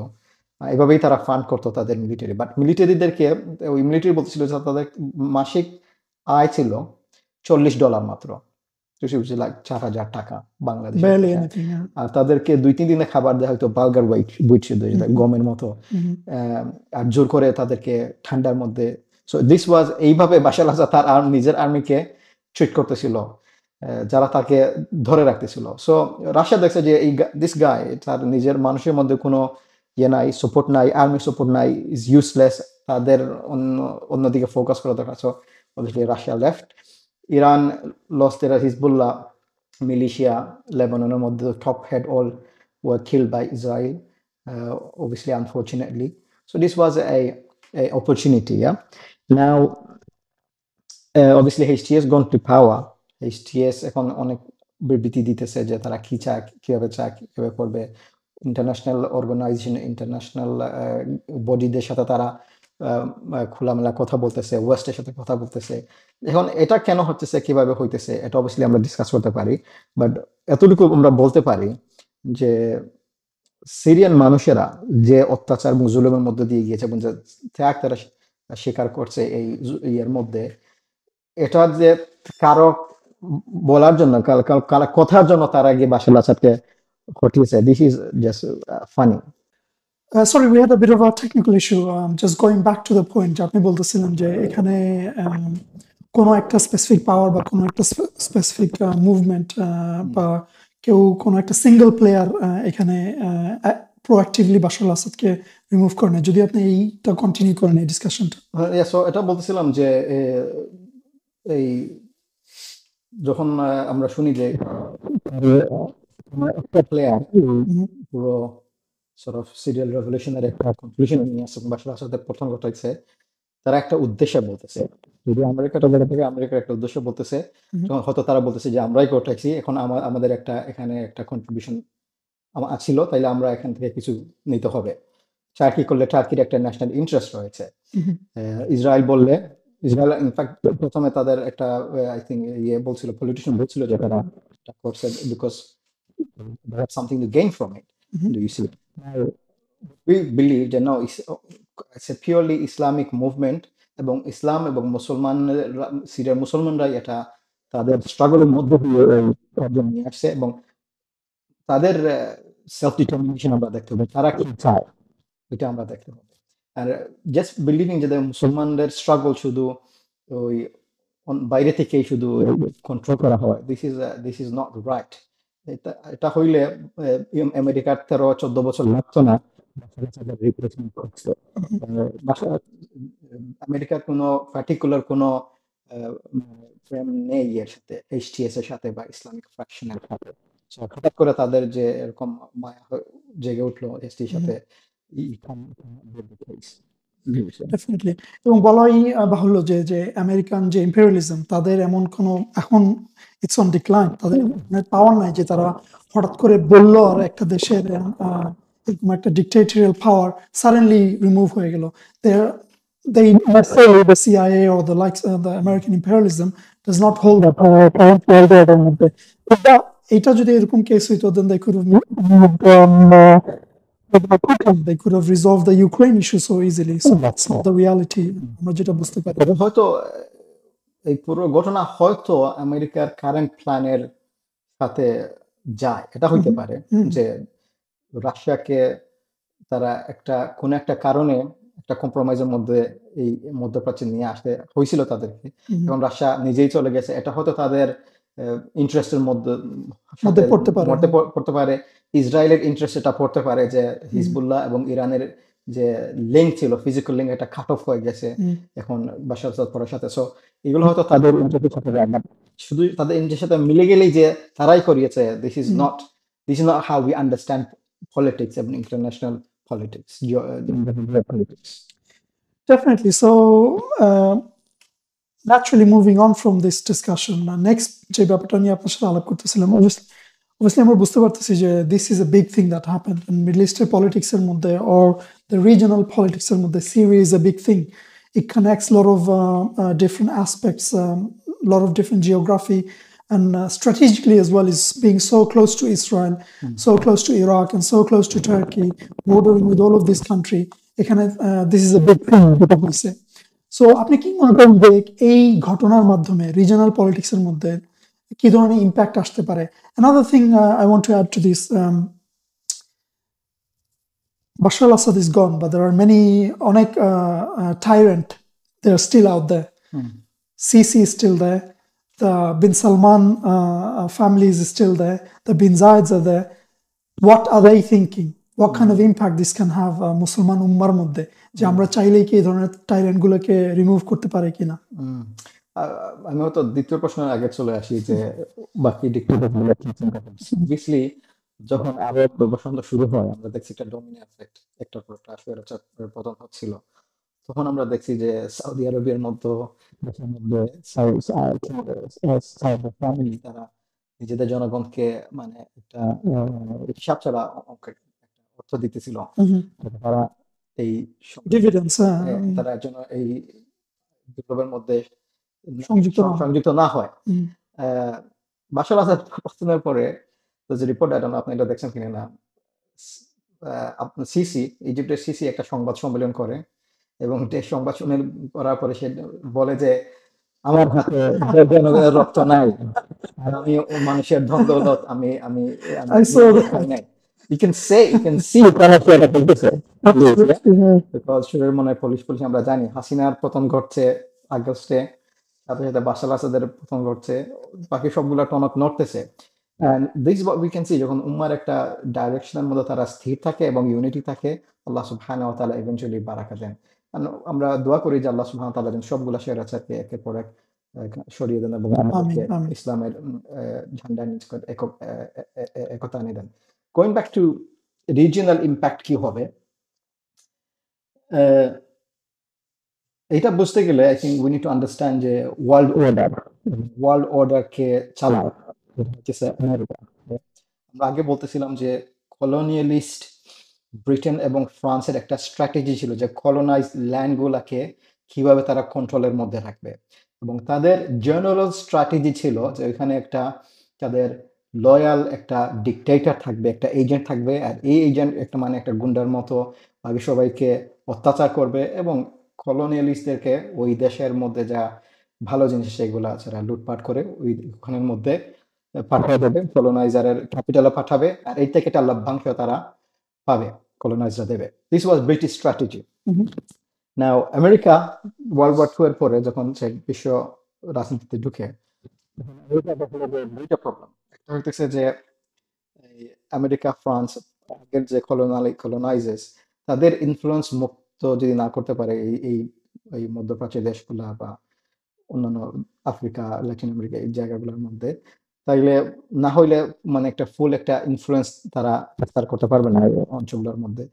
সেকেন্ডলি আমেরিকার স্ট্র্যাটেজি ছিল যে দিস পিপল তারা যেভাবে এদেরকে হ্যান্ডেল করতেছে, দিস ইজ টু কস্টলি, এটা স্টেবল না। না, স্টেবিলিটি বলতে আমেরিকা বুঝে তিনটা জিনিস, এটা তাদের স্টেট ডিপার্টমেন্টের মধ্যে লেখা আছে। তারা স্টেবিলিটি বলতে বোঝায় যে এখানের মধ্যে একটা তাদের আইডিওলজিক্যাল স্টেবিলিটি থাকবে, মানে আইডিওলজি একটা প্রভাব বিস্তার হবে। একটা রাজনৈতিক স্টেবিলিটি মানে তাদের রাজনৈতিক যে উদ্দেশ্য যেগুলো থাকবে, অবজেক্টিভ যা থাকবে এগুলা এখানে ফুলফিল হবে, এবং অর্থনৈতিক যে অবজেক্টিভ সেগুলো ফুলফিল হবে। সো ফর এক্সাম্পল তারা লো কাস্টম ফি, লো ট্রেডিং ফি, ওপেন মার্কেট এগুলা থাকবে, তাদের লয়াল এই একটা গ্রুপ থাকবে যারা মানে মানুষদেরকে খুশি রাখবে এবং এর সাথে in a long term basis আমেরিকার সার্ভিস দেবে। So America looked into it from a very technical point of view, যে আমরা কিভাবে এই মেইনটেনেন্সকে very cost effective করব এবং লং লাস্টিং করব।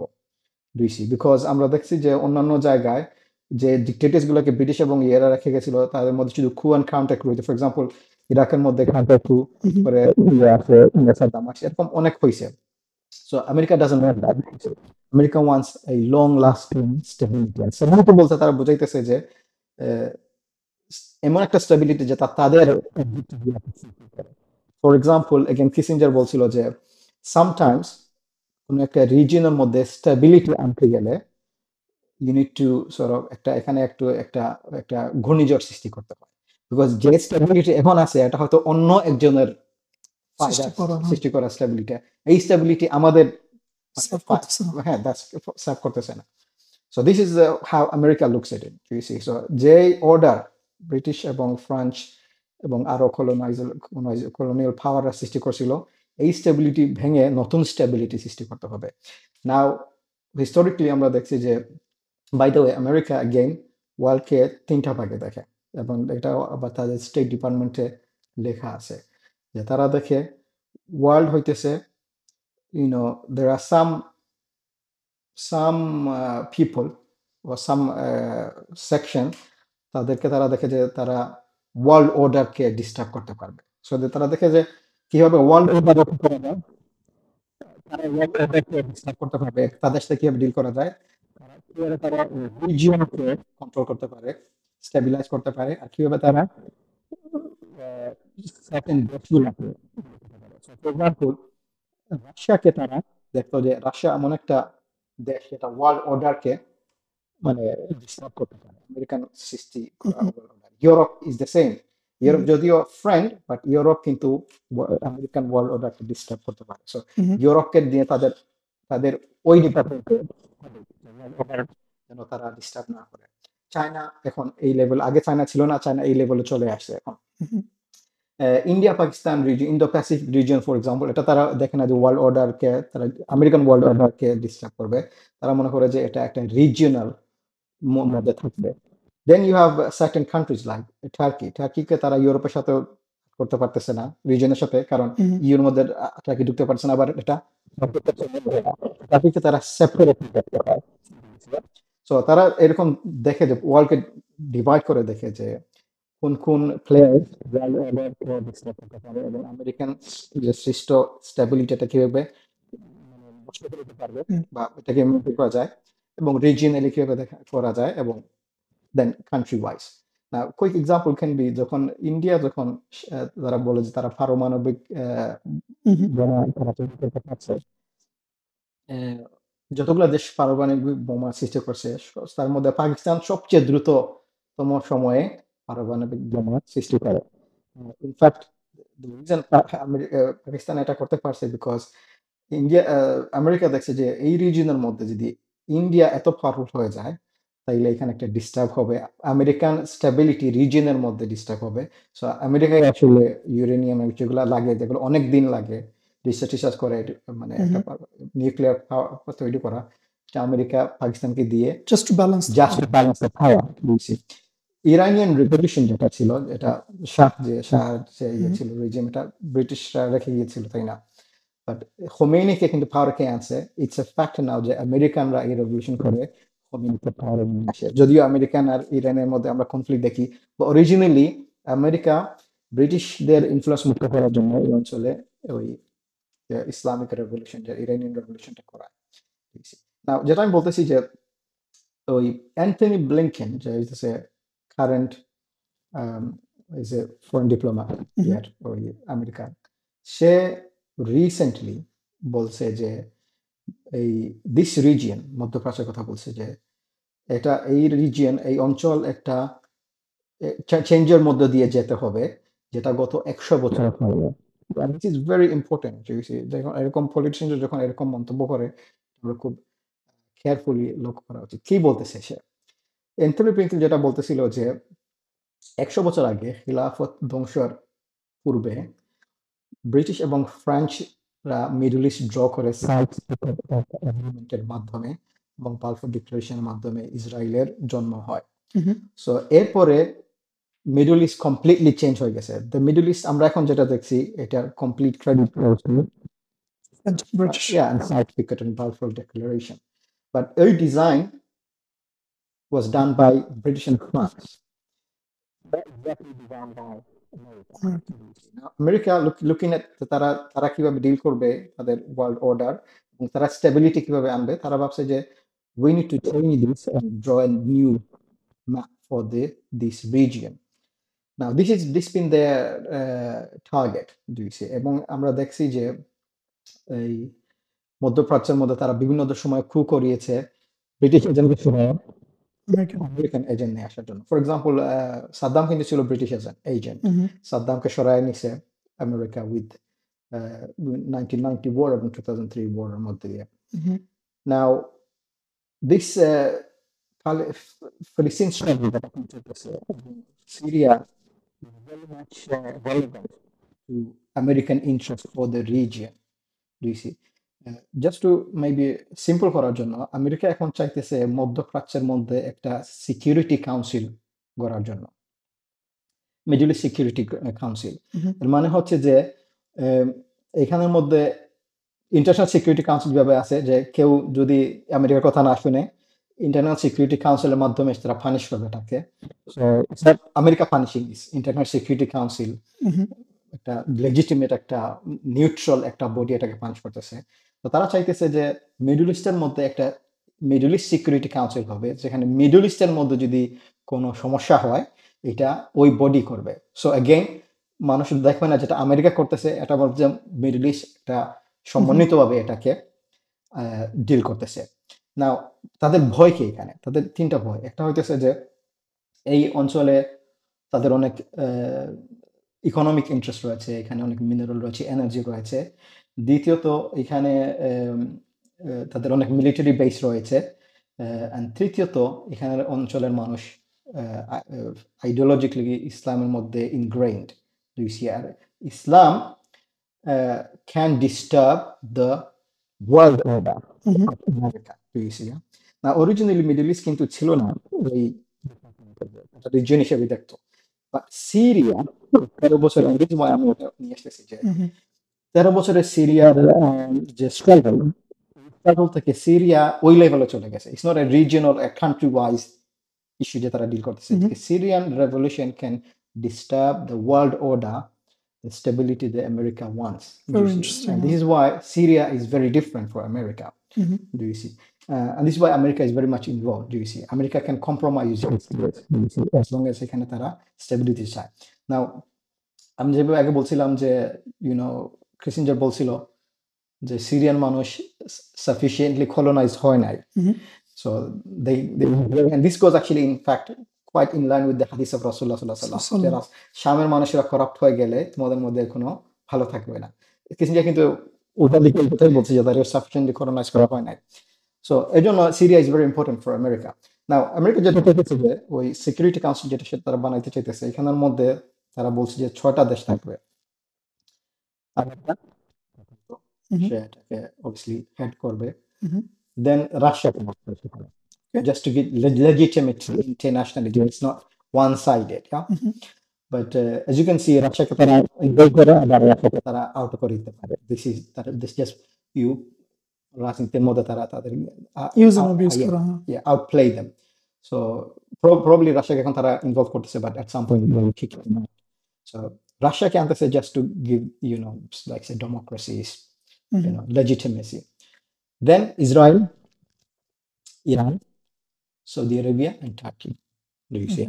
Very interesting যে এই ছটা দেশ কেন? Obviously আমরা আমেরিকা বলতেছি তার রাশিয়াকে just to give legitimacy. Israel has to be part of it because Israel a security councilor যদি member then it goes legitimacy. You see, it becomes a fully fledged country state and acceptable country. Normalization হয়ে যায় এখানের মধ্যে, which gives stability for America. So কোনো disturbance নাই, economic মানে যে ফায়দা তারা পাইতেছে, অর্থনৈতিক রাজনৈতিক ফায়দা পাইতেছে এবং আইডিওলজিক্যাল ফায়দা তারা পাইতেছে। Iran wants some sort of security যে যেন ইসরায়েল এবং সৌদি তাদের প্রতিনিয়ত তাদের সাথে যেন যুদ্ধ না থাকে। They want a breathing space as well. They want a secure buffer zone. Iran wants same জিনিস সাউদি আরবিয়া they both think যে তারা হয়তো পুরোটাই লুজ করে ফেলবে একে অপরের প্রতি, সো এক ধরনের স্টেবিলিটি তাদের জন্য আসলে তাদের জন্য ভালো। Turkey again, turkey wants it because টার্কির বল হইতেছে যে যে কার্ডিশ সেপারেটিস্ট গ্রুপ যারা আছে তারা যদি কোনো রকমে নিজেদের একটা রাষ্ট্র বানিয়ে নিতে পারে, হয়তো ইরাকের মধ্যে, কারণ কুর্দিস্তান ইরাকের মধ্যে আছে, সিরিয়াতে আছে, সিরিয়াতে আছে এবং টার্কিতে আছে। টার্কিতেও আছে, যদি কোনো এক জায়গায় যদি তারা একটা কুর্দিশ স্টেট নিয়ে আসতে পারে তাইলে তারা বাকি কুর্দিশদেরকে ডাক দিবে যে এক হওয়ার জন্য, এটাকে টার্কিকে মানে ডিভাইড করে দেবে। And also Turkey wants to be in the international Yeah. sort of like ইউরোপের মধ্যে জয়েন করতে পারে নাই, middle east security council join করতে পারলে it's a gain for them. So you can see America কিভাবে they are quite clever about it, the long term plan, কিভাবে তারা এই অঞ্চলকে নতুন করে সাজাতে চাচ্ছে এবং নতুন করে লং টার্মের জন্য তারা সেট আপ করতে চাইতেছে, which is they are calling stability. In fact Biden বলতেছে, I think একসাথে বাইডেন লিখেছিল যে এই রিজিয়নে stability is very important. Stability for Middle East is very important. This is Biden is saying now, you see. And what they mean by that is stability for the interest of the American state. Now, this is what we understand. America চাইতেছে না এখানে একটা বড় ধরনের যুদ্ধ হোক, you see. And in fact যখন ফিলিস্তিনের 7th of October শুরু হয় তখন প্রথম থেকে তারা বলতেছিল, সব পার্টিকেই বলতেছিল যে we don't want this to grow into a regional war, do you see. This is the red line তারা বলছে। So they don't want, do you see, as long as এখানের মধ্যে একটা গ্রুপ থাকবে যে ওই তিনটা ফায়দা যেটা তাদেরকে সার্ভ করবে, যে আমেরিকা's got a free market দেয়, তাদের ইকোনমিক ফায়দা পাচ্ছে, এখানে কোনো বেসিক্যালি বাই দ্য ওয়ে ওই সিকিউরিটি কাউন্সিল যদি মিডল ইস্টের মধ্যে আসে তখন যদি কোনো ইসলামিক মুভমেন্ট ইসলাম চায় তখন সেটা কে ডিল করবে, অভ্যন্তরীণভাবে মিডল ইস্ট ডিল করবে। তখন আমেরিকা বলবে না যে না আমি বাইরে থেকে নাক গলাইতেছি। তখন ইফ ইউ আপনার নিজের মধ্যে নিজের মানুষের যদি আপনাকে থামিয়ে দেয়, then you got an enemy in the house, you see, and that's what America wants: political stability, ideological stability, and free market from all these countries, you see. এর মধ্যে যদি কেউ মসজিদ চায়, মন্দির চায়, নামাজ পড়তে চায়, সেমি ইসলামিক চায়, no problem, as long as এই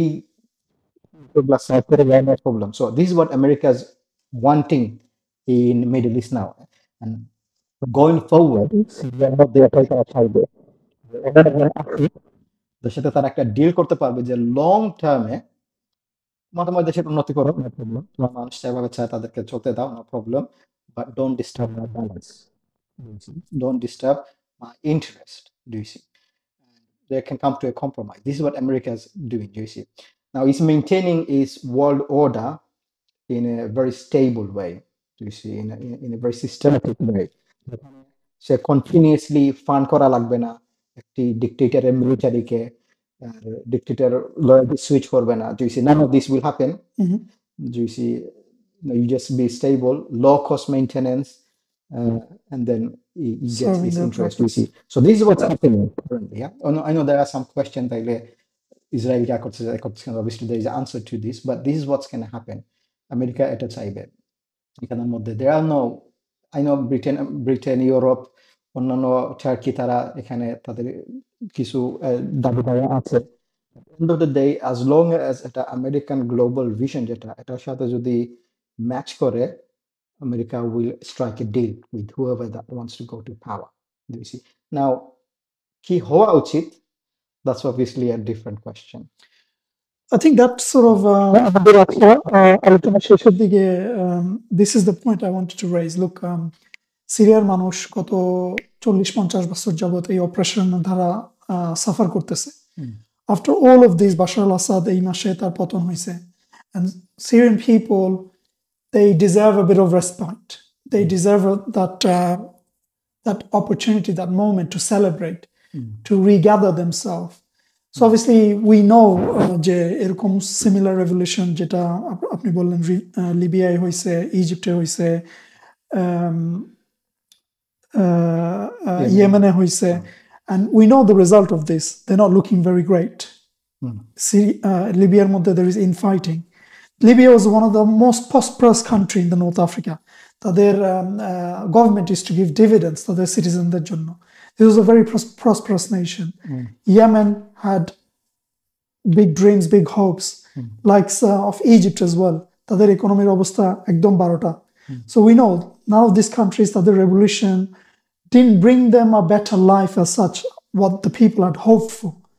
So for Syrian people, as you said, like for now it's early days. তারা কোন direction এ যাইতেছে, কোন trajectory যাইতেছে, to analyze that, because they deserve that, that moment of respite, to regather, to build their institutions and things like this.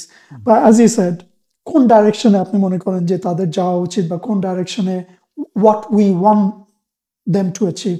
আগে যেটা বললেন যে Syria is not an isolated nation, they're interconnected with the Muslim Ummah. The likes of them you mentioned, Mozambique, Turkish Sharif, Shahjul, many other people, many other British doctors, they went. তারা ওইখানে যা শাহাদা বরণ করছে.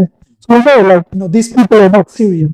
They went there for the love of the Ummah, for the love of the Syrian people. So they're interconnected with the Ummah. Yes, so what do we want for the rebel যারা আছে, অনেক rebel Uzbek fighters এখানে, even Uyghur fighters, এখানে আছে. So yes, এটা উম্মার একটা বিপ্লব ছিল definitely, but of course এটা mainly Syrianদের struggle, but Syrian is the part of Ummah. We don't divide our Ummah. Definitely. Inna hadhihi ummatukum ummatun wahida wa ana rabbukum fa'budun. আল্লাহ সুবহানাহু ওয়া তাআলা বলেন যে তোমাদের উম্মাহ শুধুমাত্র এক উম্মাহ, তোমরা সবাই মিলে আমার ইবাদত করো.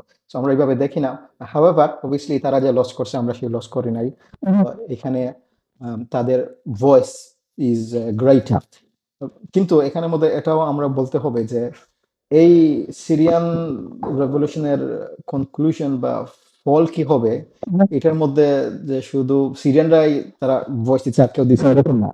এখানে বাকি সবাই এখানে তার নাক গলাইতেছে. আমেরিকা বলতেছে এখানে কি হওয়া উচিত, বিবিসি যদি আপনি দেখেন তার বিবিসি প্রতিদিন বলতেছে এখানে কি হওয়া উচিত. গতকালকে বলতেছে যে we should be in Syria, আমাদের এখানে ইনভলভ হওয়া উচিত, we should have a say. So if যদি বাকি সবাই এখানের মধ্যে পার্টিসিপেট করতে পারে যে কি ধরনের চেঞ্জ হয় আর তারা এই চেঞ্জ নিয়ে আসতে চায় তাদের মতো করে, তাহলে মুসলমান উম্মাহ যারা আকীদার মধ্যে বিশ্বাস একতাবদ্ধ এবং এই স্ট্রাগলের মধ্যে মানে একের সাথে মানে হাতে হাত ধরেছিল, তারা কেন তাদের ওপিনিয়ন দেবে না ইসলামের ভিত্তিতে? Definitely we should not be shying away from voicing our opinion. আর আমরা এটা করতেছি না আমাদের নিজের সাথে, এটা উম্মার সাথে, ইসলামের সাথে এবং সিরিয়ানদের সাথেই আমরা করছি. এবং সিরিয়ান মুসলমানটা ভালো করেই জানে, আদারওয়াইজ তারা মুবারকের মতো, সিসির মতো বা এই আন্নাহাদা পার্টির মতো অন্য কাউকে নিয়ে তারা খুশি হয়ে যেত. কোয়ালিশন ফর যেটা আমেরিকান ছিল তারা এই সবগুলোকে রিজেক্ট করছে বিকজ তারা একটা ইসলামিক সলিউশন চাইছিল. নাও বিলাল আব্দুল করিমকে এই একটা পডকাস্টের মধ্যে শেখ শাদি আল মারসি উনি জিজ্ঞেস করেছিলেন যে এইচটিএস এবং এই রোবট গ্রুপের কাছ থেকে আমরা কি আশা করতে পারি, কি change. And Bilal Abdul Karim very interestingly উনি বলছেন যে আমি এই প্রশ্নকেই রিজেক্ট করি. ইটস নট যে আমরা কি চাই তাদের কাছ থেকে, আমরা এভাবে বলা উচিত যে উম্মাহ তাদেরকে দিয়ে কি করাতে চায়. আমরা বলতে পারবো না যে তারা এখন বেঁচে এখন দেখি তারা কি করে. This is wrong. তারা তাদের যে রেভলিউশনটাকে সাকসেস করে নাই উম্মার সাপোর্ট ছাড়া. উম্মাহ বলে দিছে কি করতে হবে, এটা চ্যারিটি দিয়ে হোক, ইন্টারন্যাশনাল ডিপ্লোমেসি দিয়ে হোক, অন্য যে কোনো হোক, এটা উম্মাহ সাপোর্ট করে তাদেরকে এখানে পাঠাইছে. এখন উম্মাহ তাদেরকে গাইড করতে হবে যে তারা উম্মাহ কি চায়. The job is not done. So this I found this is very profound statement by Bilal Abdul Karim যে এই প্রশ্ন করা যাবে না যে দেখি তারা কি চায়. আমরা তাদেরকে গাইড করতে হবে, দাওয়া করতে হবে, আমর বিল মারুফ করতে হবে, নাহি আনিল মুনকার করতে হবে যে এই জিনিস করতে হবে, এই জিনিস করা যাবে না. এটা আমরা সিরিয়ান মানুষদেরকে বলতে হবে, উম্মাহ এদেরকে তাদেরকে বলতে হবে. তাদেরকে আমরা বলতে হবে যে আমেরিকান যে স্টেবিলিটি প্ল্যান, আমেরিকার মধ্যপ্রাচ্যে সিকিউরিটি কাউন্সিলের প্ল্যান এবং হিস্টোরিক্যাল যে বিট্রায়াল আমরা দেখেছি আমেরিকা এবং অন্যান্য দেশগুলোর মধ্যে, আপনি যে এগুলো আমরা তাদেরকে বলতে হবে যে you must learn our lesson from this. আমরা বারবার একই গর্ত থেকে ধ্বংসিত হতে পারবো না. সো এটা হচ্ছে আমাদের কাজ, এটা আমাদেরকে করতে হবে. So this is the first point যে দাওয়া টু দ্য লিডার্স, এটা আমাদের প্রতিনিয়ত চালিয়ে যেতে হবে, বিকজ শয়তানরা আছে এখানে, তাদের সাথে একই টেবিলে বসতেছে এবং উই ডোন্ট নো তারা কার ফাঁদে পা দিতে পারে। সো আমরা অ্যাজ বিলিভার্স, রাসূল সাল্লাল্লাহু আলাইহি ওয়াসাল্লাম বলছেন আল মুমিনু মিরআতুল মুমিন, যে একজন মুমিন আরেক মুমিনের আয়নার মতো, আয়নার স্বরূপ। সো আমরা তাদেরকে দেখাতে হবে কোনটা ভালো আর কোনটা খারাপ। That's the first thing. Second হইতেছে যে আমেরিকা নোজ যে এখান থেকে অ্যাজ আই সেড একটা ওয়ার্ল্ড অর্ডারের চেঞ্জ আসতে পারে। Do you see?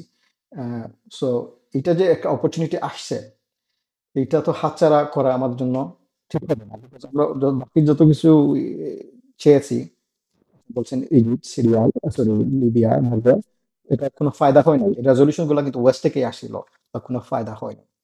নাও কেউ হয়তো বলতে পারে যে মানে নিজের অ্যানালিসিস যে আমি যতগুলো বললাম, এগুলোতে কেউ বলতে পারে যে আমেরিকা তো মনে হয় যে একচেটিয়া মানে ওয়ার্ল্ডকেই রান করতেছে তার উদ্দেশ্য মন মতো, এবং তার স্ট্র্যাটেজি মনে হচ্ছে সলিড স্ট্র্যাটেজি। তাইলে এখানে আমাদের কথা বলেই লাভ কি যদি এই দিকেই যায়। and ওইখানে ইউনো ডক্টর জিলানি একজন ইসলামিক স্কলার এবং computer scientist as well, and আমি দর্শকের সবাইকে মানে এনকারেজ করি ওনাকে ফলো করার জন্য, ওনার ওয়ার্ক ফলো করার জন্য। উনি জর্ডান থেকে, তো উনি বলতেছিলেন যে আমেরিকা তার যত বুদ্ধিমত্তা এবং তার যত স্ট্র্যাটেজি, টেকনোলজি সব নিয়ে তার প্ল্যান করতেছে, তার একটা স্ট্র্যাটেজি সেটা প্ল্যান করতেছে, আর তার সে অধিকার আছে সেটা করার। বুঝি তার তার তার প্ল্যান যতই শক্তিশালী হোক না কেন, সলিড হোক না কেন, আল্লাহ সুবহানাহু ওয়া তাআলা বলতেছেন যে ইন্নাহুম ইয়াকিদুনা কাইদান ওয়া আকিদু কাইদা, যে তারা তাদের প্ল্যান করে। ইনফ্যাক্ট another আয়াত আল্লাহ সুবহানাহু ওয়া তাআলা বলেন যে ওয়া মাকারু ওয়া ইয়ামকুরুনা ওয়া ইয়ামকুরুল্লাহ, যে তারা মাকার করে, তারা প্ল্যান, ইনফ্যাক্ট এটা এই মাকার মানে হইতেছে একটা সিক্রেট প্ল্যান। তারা তাদের সিক্রেট প্ল্যান করে। আল্লাহ সুবহানাহু ওয়া তাআলা বলেন না যে ওয়া ইয়ামকুরুনা ওয়া ইয়াতামকুরুন, যে তারাও প্ল্যান, পুরা তোমরাও প্ল্যান করো। তারা, আল্লাহ বলেন যে তারা তাদের সিক্রেট প্ল্যান করে, আর আমি on behalf of you make a plan against them, my secret plan. Do you see? So yes, America তাদের স্টেট ডিপার্টমেন্টে লেখা আছে যে তারা ওয়ার্ল্ডকে এই 3 ভাগে বিভক্ত করতেছে, তারা ওয়ার্ল্ড অর্ডার মেইনটেইন করবে, রিজিয়ন মেইনটেইন করবে, দেশগুলা কন্ট্রোল করবে, তাদের স্টেবিলিটি রাখবে, তাদের ইন্টারেস্টের ভিত্তিতে, তাদের আইডিওলজিক্যাল, পলিটিক্যাল, ইকোনমিক যে ফায়দাগুলো পাওয়ার জন্য এইগুলো সব ভিত্তিতে তারা প্ল্যান করতেছে, সিকিউরিটি কাউন্সিল বানাইতে চাইতেছে মিডল ইস্টের মধ্যে। All this is fine, but it doesn't mean যে আল্লাহকে কেউ অ্যানালিসিস দিয়ে বলতে হবে যে এইগুলা হইতেছে। আল্লাহ নোজ। ইনফ্যাক্ট আমি জানি না যে ব্লিংকিনের মাথার মধ্যে কি ঘটতেছে, বা বাইডেনের মাথার মধ্যে কি ঘটতেছে, নেতানিয়াহু কি চিন্তা করতেছে, আমি কিছুই জানি না, আল্লাহ জানেন। আর আল্লাহ এই প্ল্যানগুলা জানার পরে he makes his own plan. This ইয়ান আল্লাহ সুবহানাহু ওয়া তাআলা সেজ ওয়াল্লাহু খায়রুল মাকিরিন, এবং আল্লাহর যে সিক্রেট প্ল্যান এটাই সবচেয়ে উত্তম এবং এটাই মানে প্রতিফলিত হবে। ঘটনা যেটা হইতেছে যে এটা যদি আমি জানি তাইলে এটা আমাকে সান্ত্বনা দেওয়া উচিত, এটাকে আশা দেওয়া উচিত, বিকজ আমি এমন একজনের প্ল্যানের পার্ট হইতেছি, পার্ট অফ দ্য প্ল্যান, যার প্ল্যান প্রতিফলিত হবে শেষ পর্যন্ত। নো ম্যাটার আমার এমন প্ল্যান এটা কত সলিড বা হোক, আল্লাহর প্ল্যানই হবে। নাও আমি যদি গিভেন দ্যাট আমি ফিল্ডে থাকবো, আমি মার্কেটে থাকবো, যদি আমি মার্কেটে ছেড়ে দেই তাহলে তো প্ল্যান আসবে আর আমি থাকবো না এখানে। Do you see? সো আমি থাকতে হবে মার্কেটে। রাসূলুল্লাহ সাল্লাল্লাহু আলাইহি ওয়াসাল্লাম মদিনার মধ্যে, সরি মক্কার মধ্যে, মানে একের পর এক রিজেক্ট হইতে হইতে you know there was no other door open. In fact, রাসূলুল্লাহ সাল্লাল্লাহু আলাইহি ওয়াসাল্লাম একটা কোরআনের একটা আয়াতের মধ্যে বলেন যে হাত্তা ইযা ইসতাইআসা আর-রুসুলু ওয়া যান্নু আন্নাহুম কাদ কুযিবু, যে এমন একটা সময় এসেছে যে রাসূল মনে করছিলেন যে সবাই উনাকে মানে রিজেক্ট করছে এবং উনার end of tunnel there is no light, জাআ নাসরুল্লাহ, ওই সময় আল্লাহর পক্ষ থেকে বিজয় আসে। সো যখন সব দরজা বন্ধ হয়ে যায়, ইনফ্যাক্ট আল্লাহর সুন্নাহর একটা সুন্নাহ হইতেছে যে যখন মানুষ সব জায়গা থেকে নিরাশ হয়ে যায় তখন আল্লাহ দেখিয়ে দেন যে look I give victory. And this is I think a শিক্ষা আমরা বাশার আল আসাদের প্রথম থেকে দেখতে পারি, হাসিনার প্রথম থেকে দেখতে পারি যে কোনো ক্যালকুলেশন এটা ধরে না যে কিভাবে ঘটলো। উই ক্যান সি ইভেন নাও, যেটা আমরা বুঝতে পারছি না যে কিভাবে যেভাবে ইসরায়েল যেভাবে বিহেভ করতেছে, আমেরিকা যেভাবে বিহেভ করতেছে, এবং আমাদের রুলার যেভাবে আমাদের সাথে বেইমানি করতেছে, এই বেইমানি এবং তাদের যে ক্লাব, এই ক্লাবের এগেনস্ট গিয়ে আমরা কিভাবে আমরা তাদের সাথে ফাইট করবো, এটা যখন সেন্স মেক করতেছে না, ইসলামিক আকিদা অনুসারে we should understand that victory is near, because সব দরজা বন্ধ হয়ে গেছে। এখন ইনশাআল্লাহ। শুধু আমি মার্কেট থাকতে হবে, আর মার্কেট থাকলে যখন আল্লাহ সুবহানাহু ওয়া তাআলার প্ল্যান সামনে আসবে, I get to be part of that plan. আল্লাহ সুবহানাহু ওয়া তাআলা বলেন ওয়াতিলকাল আইয়ামু নুদাউিলুহা বাইনান নাস, যে এই যে একজন পাওয়ারে আসে, একজন পাওয়ারে যায়, এই দিনগুলো আল্লাহ সুবহানাহু ওয়া তাআলা প্রতিনিয়ত বদলাতে থাকে। So my final sort of conclusion would be যে আল্লাহ সুবহানাহু ওয়া তাআলা একটা সলিউশন দিয়ে দিয়েছেন এখানের মধ্যে, যে আমার কি দরকার। ব্রিটিশরা সাইক্স পিকেটের মধ্যে তারা একটা ওয়ার্ল্ড অর্ডার সাজাইছে। আমেরিকান বলতেছে যে 100 বছর পরে এইটার একটা পরিবর্তন দরকার। সো আমেরিকানরা বাইরের বাইরের বাইরের ল্যাঙ্গুয়েজ যদি বলতে পারে যে আমাদের এখানে একটা পরিবর্তন দরকার, আমরা নিজেরা কেন নিজেদের কি হওয়া উচিত এটার জন্য আমরা কেন বলবো না, কেন আমাদের সে সবসময় থাকবে না। This is, I mean, this just shows that আমরা নিজেদের যে সেলফ ডিটারমিনেশন প্রতি আমাদের কোনো কনফিডেন্স নাই। ইসলাম এর মধ্যে একটা সিক্রেট পাওয়ার রয়েছে, যে সিক্রেট পাওয়ার একজন মুমিন ছাড়া আর কেউ বুঝতে পারে না, আর এইটার ভয় আমেরিকার মধ্যে রয়েছে। এর জন্য তারা সিরিয়াকে ওয়ার্ল্ড অর্ডার লেভেলে নিয়ে আসে। Do you see? So if everyone can tell us আমাদের কি হওয়া উচিত, আমরা কেন বলবো না যে আমাদের কি হওয়া উচিত? কেন আমাদের মুসলমান ভাইয়েরা বা ওনারা বলবে যে না ভাই এখন এটা বলার দরকার নাই, give them a breathing space, একটা long term plan. No brother, এটা আল্লাহ সুবহানাহু ওয়া তাআলা বলে দিয়েছেন। লং টার্ম প্ল্যান বলে তো আর আমেরিকা এই বসে থাকে তাই, ব্রিটিশরা বসে থাকে নাই, তারা তাদের প্ল্যান এক্সিকিউট করছে, তারা ওয়ার্ক করছে। So we need to do the same thing. এই সময়ে আমরা অ্যাডভাইস করতে হবে যে ইসলামিকলি আমাদের সিরিয়া, ফিলিস্তিন, আসাম শুড বি ইউনাইটেড। যেভাবে রেবেল গ্রুপগুলো এক হয়ে একটা বড় একটা কার্য সম্পাদন করেছে, এভাবে আমাদের বাকি যা উম্মার মধ্যে মানুষেরা তারা একতার ডাক দিতে হবে, এবং আমাদের সব স্বৈরাচারীদেরকে পতন ঘটিয়ে ওইখানে একটা ইসলামিক ব্যবস্থা নিয়ে আসতে হবে। এবং আমেরিকান যে ওয়ার্ল্ড অর্ডারের স্বপ্ন দেখছে আমেরিকা, বা যেটা বাস্তবায়নের জন্য তারা প্রতিনিয়ত কাজ করছে, এই ওয়ার্ল্ড অর্ডারকে ডিস্টার্ব করতে হবে, এটাকে ভাঙতে হবে, আর এখানে একটা জাস্ট ইসলামিক অর্ডার নিয়ে আসতে হবে। কারণ আমেরিকান অর্ডার ইউক্রেন সৃষ্টি করেছে, আমেরিকান অর্ডার ফিলিস্তিনের জেনোসাইড সৃষ্টি করেছে, আমেরিকান অর্ডারই আরব রেভলিউশনকে এত মেসি করে দিয়েছে, আমেরিকান অর্ডার কোল্ড ওয়ার আমাদেরকে দিয়েছে, ওয়ার্ল্ড ওয়ার 1, 2, এগুলো সব আন ইসলামিক ওয়ার্ল্ড অর্ডার থেকে আসছে। সো একমাত্র মানুষ যারা রয়েছে যারা বলতে পারবে যে জাস্টিস আমরা দিতে পারবো, এরা হচ্ছে আমরা। দেখবেন যে বিশ্বের মধ্যে কোনো পাওয়ার এখন আর বলে না যে আমরা জাস্টিস, বিকজ কেউ আর বিশ্বাস করে না জাস্টিসের মধ্যে। ইউএন এর মধ্যে বিশ্বাস করে না, আইসিসি, কারোর মুখ রয়ে না যে জাস্টিস শব্দ ইউজ করা। একমাত্র গোষ্ঠী যে বলতে পারে যে আমরা ইনসাফ দিতে পারবো, জাস্টিস দিতে পারবো, এরা হচ্ছে মুসলিম। আর এখানের মধ্যে যদি আমরা মুখ সরিয়ে নেই বা লজ্জা এটা বলি না, তাইলে আল্লাহ সুবহানাহু ওয়া তাআলার সামনে আমাদেরকে দায়বদ্ধ হতে হবে। সো আল্লাহ সুবহানাহু ওয়া তাআলা আমাদের সাথে রয়েছেন, আমাদের একটা ইসলামিক সিস্টেম রয়েছে যেটা জাস্ট, যেটা পরীক্ষিত, এবং আমাদের উম্মাহ আমরা জানি যে এটা একটা পরীক্ষিত উম্মাহ, যেটা এক কাজে লাগলে এটার পিছন ছাড়ে না। সো আমরা যখন একটা অপরচুনিটির মধ্যে আসছি, কেন আমরা আমাদের বয়ানটা তুলে ধরবো না? So this is what we need to do, আমর বিল মারুফ ওয়া নাহি আনিল মুনকার। ইসলামিক সমাধানটা আমাদের সামনে তুলে নিয়ে আসতে হবে, এবং প্রতিনিয়ত আমাদেরকে জাগ্রত রাখতে হবে যেন কুফফারের প্ল্যান মাকার যেটা যেন সাকসেসফুল না হয়, বরঞ্চ আমরা যেন আমরা এই এই এই ফিল্ডের মধ্যে থাকে, যখন আল্লাহর সাহায্য যেটা ডেফিনেটিভলি আসবে, তখন এটার প্ল্যান আমরা হয়। Because at the end of the day রাসূলুল্লাহ সাল্লাল্লাহু আলাইহি ওয়াসাল্লাম যে ওয়াদা করেছেন যে যে ইসলামিক ব্যবস্থা আবার ফেরত আসবে, এবং এটার শেষ ক্যাপিটাল বা রাজধানী হবে জেরুজালেম। আর যখন এটাতে জেরুজালেম যখন খিলাফতের রাজধানীতে রূপান্তরিত হবে, তখন ইসলামের সম্পূর্ণতা লাভ করবে। সো আমরা জানি যে future is for us, is just আমরা এখন কিভাবে করতেছি, এটা আমাদের আমাদের একটা ইমানের পরীক্ষা। জাযাকুমুল্লাহ খাইরান কাসীরা। অ্যাজ অলওয়েজ আপনার সাথে ডিসকাশন অনেক আই ওপেনিং থাকে। আমি আমার পক্ষ থেকে এবং আমাদের দর্শকদের পক্ষ থেকে আপনাকে ধন্যবাদ জানাই আপনাদের সময় এবং আপনার এই প্রচেষ্টার জন্য। দর্শক, আমাদের আজকের আলোচনায় আমাদের সাথে থাকার জন্য আপনাদেরকে আন্তরিক ধন্যবাদ। আমরা আপনাদের সময় এবং ধৈর্যের জন্য অতি কৃতজ্ঞ।